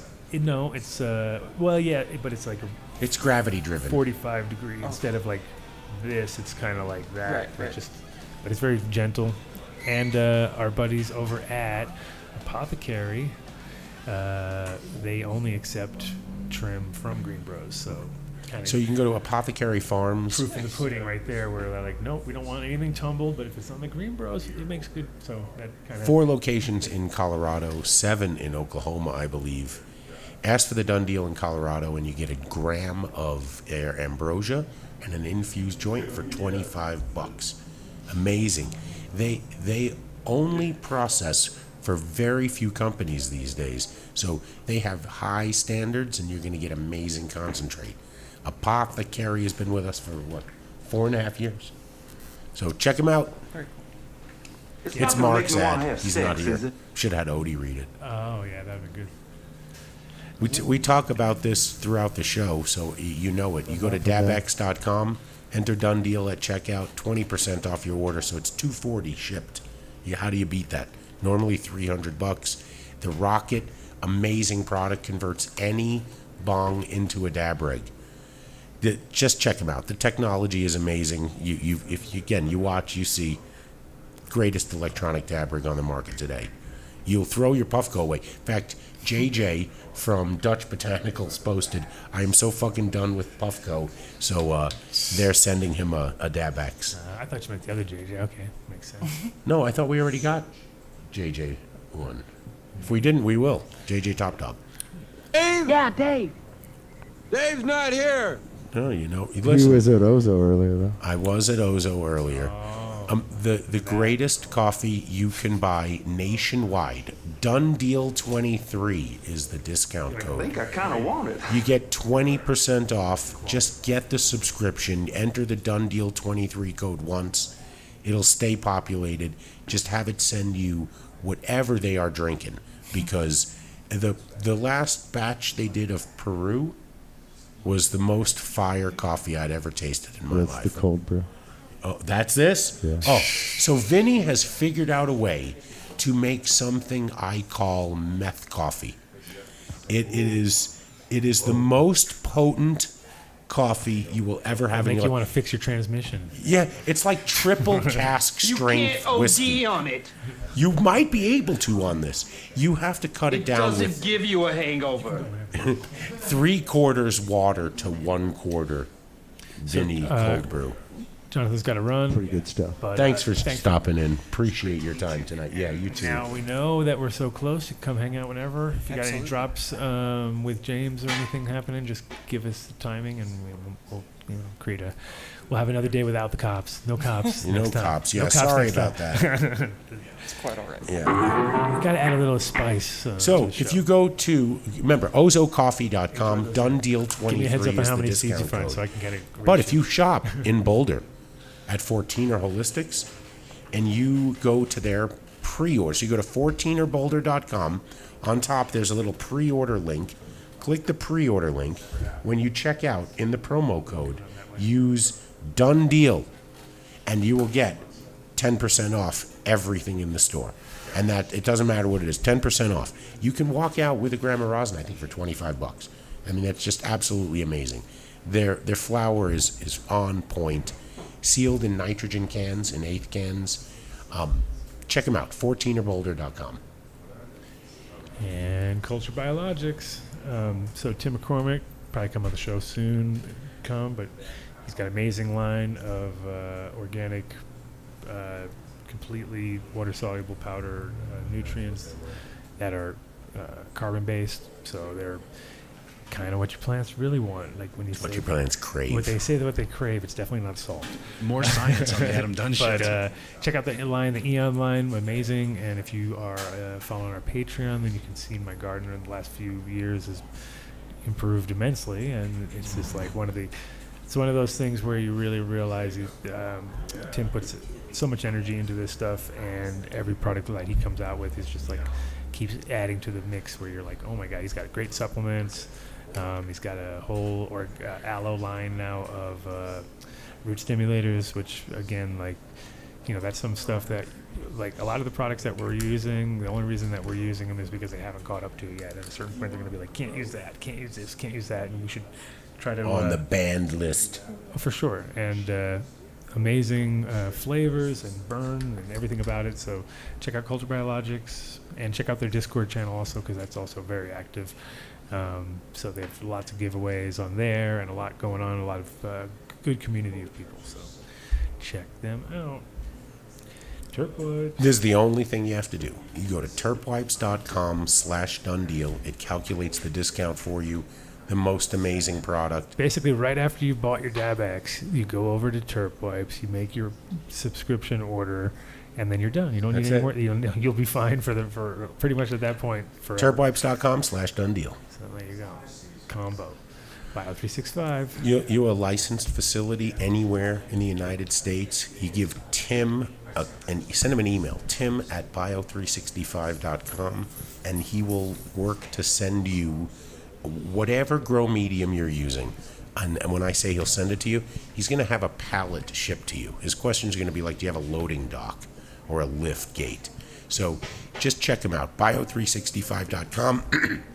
Adam's been using it for a few years now. It's awesome. Everybody we've referred uses it, loves it. So First, just try it out. Soil in space. Soil and space. The boys like Yes. peanut butter? There you go. Oh, shit. Nope. We have nuts here at Sohai Cafe. You can come by and you can buy some CBD, tomorrow. the CBD. The CBD. If you are a medical patient, you can buy their 1,000 milligram tubs at the Find Our Nuts. But I had sliced apple the other day with the cinnamon almond CBD butter, and it was amazing. Just the texture's on point. I give the CBD peanut butter, they have one for dogs, to my dog. So numbnutsco.com, done deal at checkout, 20% off your order. What we got next? I don't know. Oh, seeds here now. Well, hold on. You can also go to fungifarms.com. You don't have to put them up. Go to fungifarms.com. You can also go to the Globfather at TAKINTOPS Cannabis.com, and you can check him out. He has his link to his Discord server. His concentrates are really on point. His t-shirts are even better. T-shirts are even better. His t-shirts are you should get his t-shirts. Works with some of the best artists in the industry. So, Yes, TankinTopsCannabis.com. And then FungiFarms.com. Check them out if you need anything. Oh, we've got Pegasus bags. So, don't worry. It's okay. PegasusBags.com. Check out Garrett. You get 10% off anything in his inventory when you enter Done Deal. We have HortiTechDirect.com. You're not going to enter a promo code. You're going to work with one of their dedicated sales reps that has territory. And say, hey, I heard you guys on the Adam Dunn 5% show. off. So, Odie, what is that? On a $30,000 greenhouse, what's 5% off? Oh, my goodness. It's like $1 million. It's not enough for Odie. Odie needs to hear more, bigger numbers. I'm going to give a shout out to Verde. Verde Natural. So go to verdenatural.com. I think, isn't he supposed to be in town pretty soon, Chuck? Really? I think so. I think somewhere in August. So I think maybe next week he'll be around. Or? Well, if you go to Verde Natural and you click their pre-order in Boulder, you get 10% off, 15% off by entering Done Deal. Their rosin is, it's not like, wet locker. Okay. Yeah. It was really, everyone loves that. That is a very sought after terp. The locker. How long? The gummies are amazing. Things been left in that locker. I don't know, but the flower is most of the genetics is from JJ at Top Dog, and they have Black Piff in right now. So you definitely want to run down there and check it out. Enter Done Deal at checkout, 15% off your order. Oh well, hold on, people. There's the one for Pegasus Bags. PegasusBags.com, 10% off everything when you enter Done Deal. And the reason why is because everybody who sells bags in this industry probably buys them from Garrett. So here's your way of getting them at dirt cheap, super wholesale prices. From the source. PegasusBags.com, from the source. Get some of that plastic eating fungus. Absolutely amazing. You can release it in your, like in your neighbor. Something like that. I saw some bullshit online of people who were like doing like single flushes and then just throwing all their bags out in the fucking alleyway, and it's like giving everybody super bad. What? Colorado Fresh. Oh yes, Colorado Fresh CBD. So Colorado Fresh CBD. My neck was killing me this weekend. Tested. I used the roll-on. It fucking works. So you got to check out their products. He's worked around sports people, so he definitely, I think, that was kind of, one of the focuses of him. I think he created this Jerome Baker CBD. And he pretty much did. He is the source behind Jerome Baker CBD. Colorado Fresh CBD, they mail order anywhere in the United States. You want to get that pain rub. It fucking works. So you got any pains and aches? If you're in Denver, he'll be here tomorrow. Tomorrow. So if you are in Denver and you want to get some direct from the man himself, there you go. There you go. Huh? Sunscape, of course. Yes, sir. Don't miss out on Sunscape. Seeds here now. No. Oh, Sunscape. Sunscape LED. Give Jen a call. You can tell them you heard about it on the show. What is the done deal? I don't know. We'll figure it out. It'll be substantial. No, it's. But what we are going to be doing is we'll tell you more about it soon. But we'll be setting up what do we call it? It's going to be multiple spots doing the same genetics with the same lighting, but in different environments. And we're going to be doing a lot of comparisons with Pulse because we're going to be collaborating with Pulse and Sunscape, and they're going to basically take all the data and sort of crunch some numbers, and we're going to see what the fuck is the difference between Colorado or basically it's Oregon, Colorado, and places to be determined. So. To be named later. To be yes. dun, dun, dun, dun, dun, dun, dun, dun. Breckenridge. So Breckenridge Organic Therapy, 10% off every pre-order you place. They do not care if you're standing in there waiting to pick up your pre-order and somebody's there just to shop. Isn't Dillon Amphitheater really close to that place? Very close. Okay, so there, we need to talk to your guys about... Their guys. His guys. Your guys. About the Wu-Tang Clan and all those guys are playing No up problem. there, so we should make up some super done deals on For those sure. days, of course. For sure. Breckenridge Organic Therapy, 10% off, done deal on every pre-order.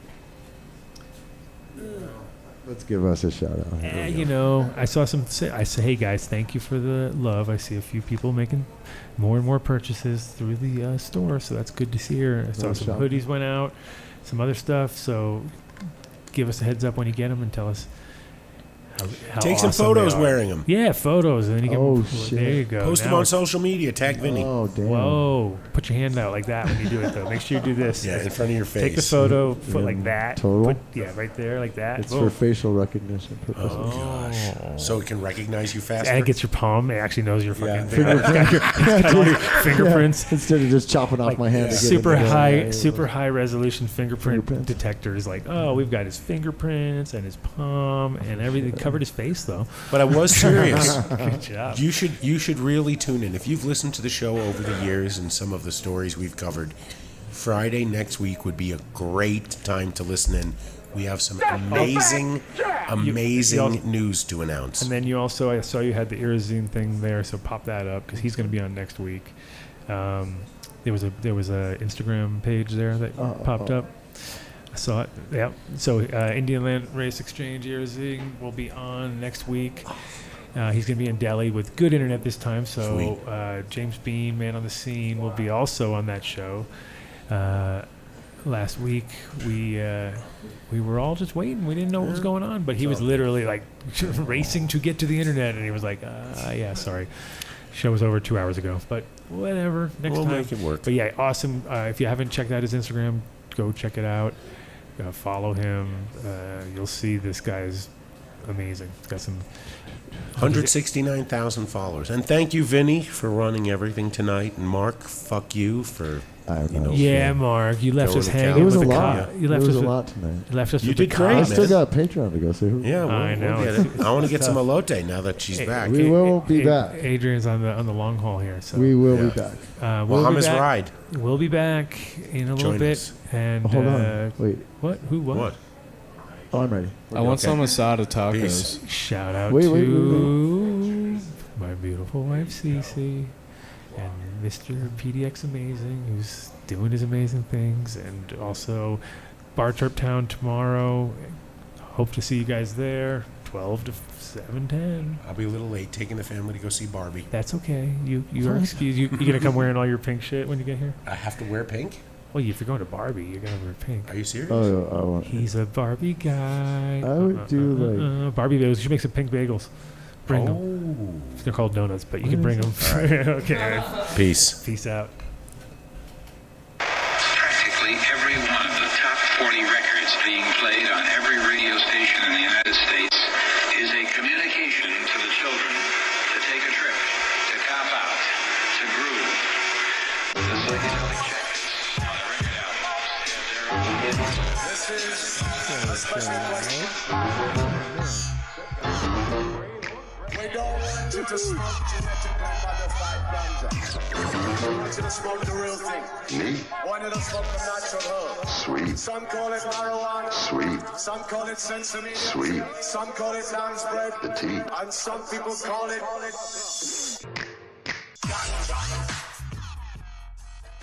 Good night, everybody.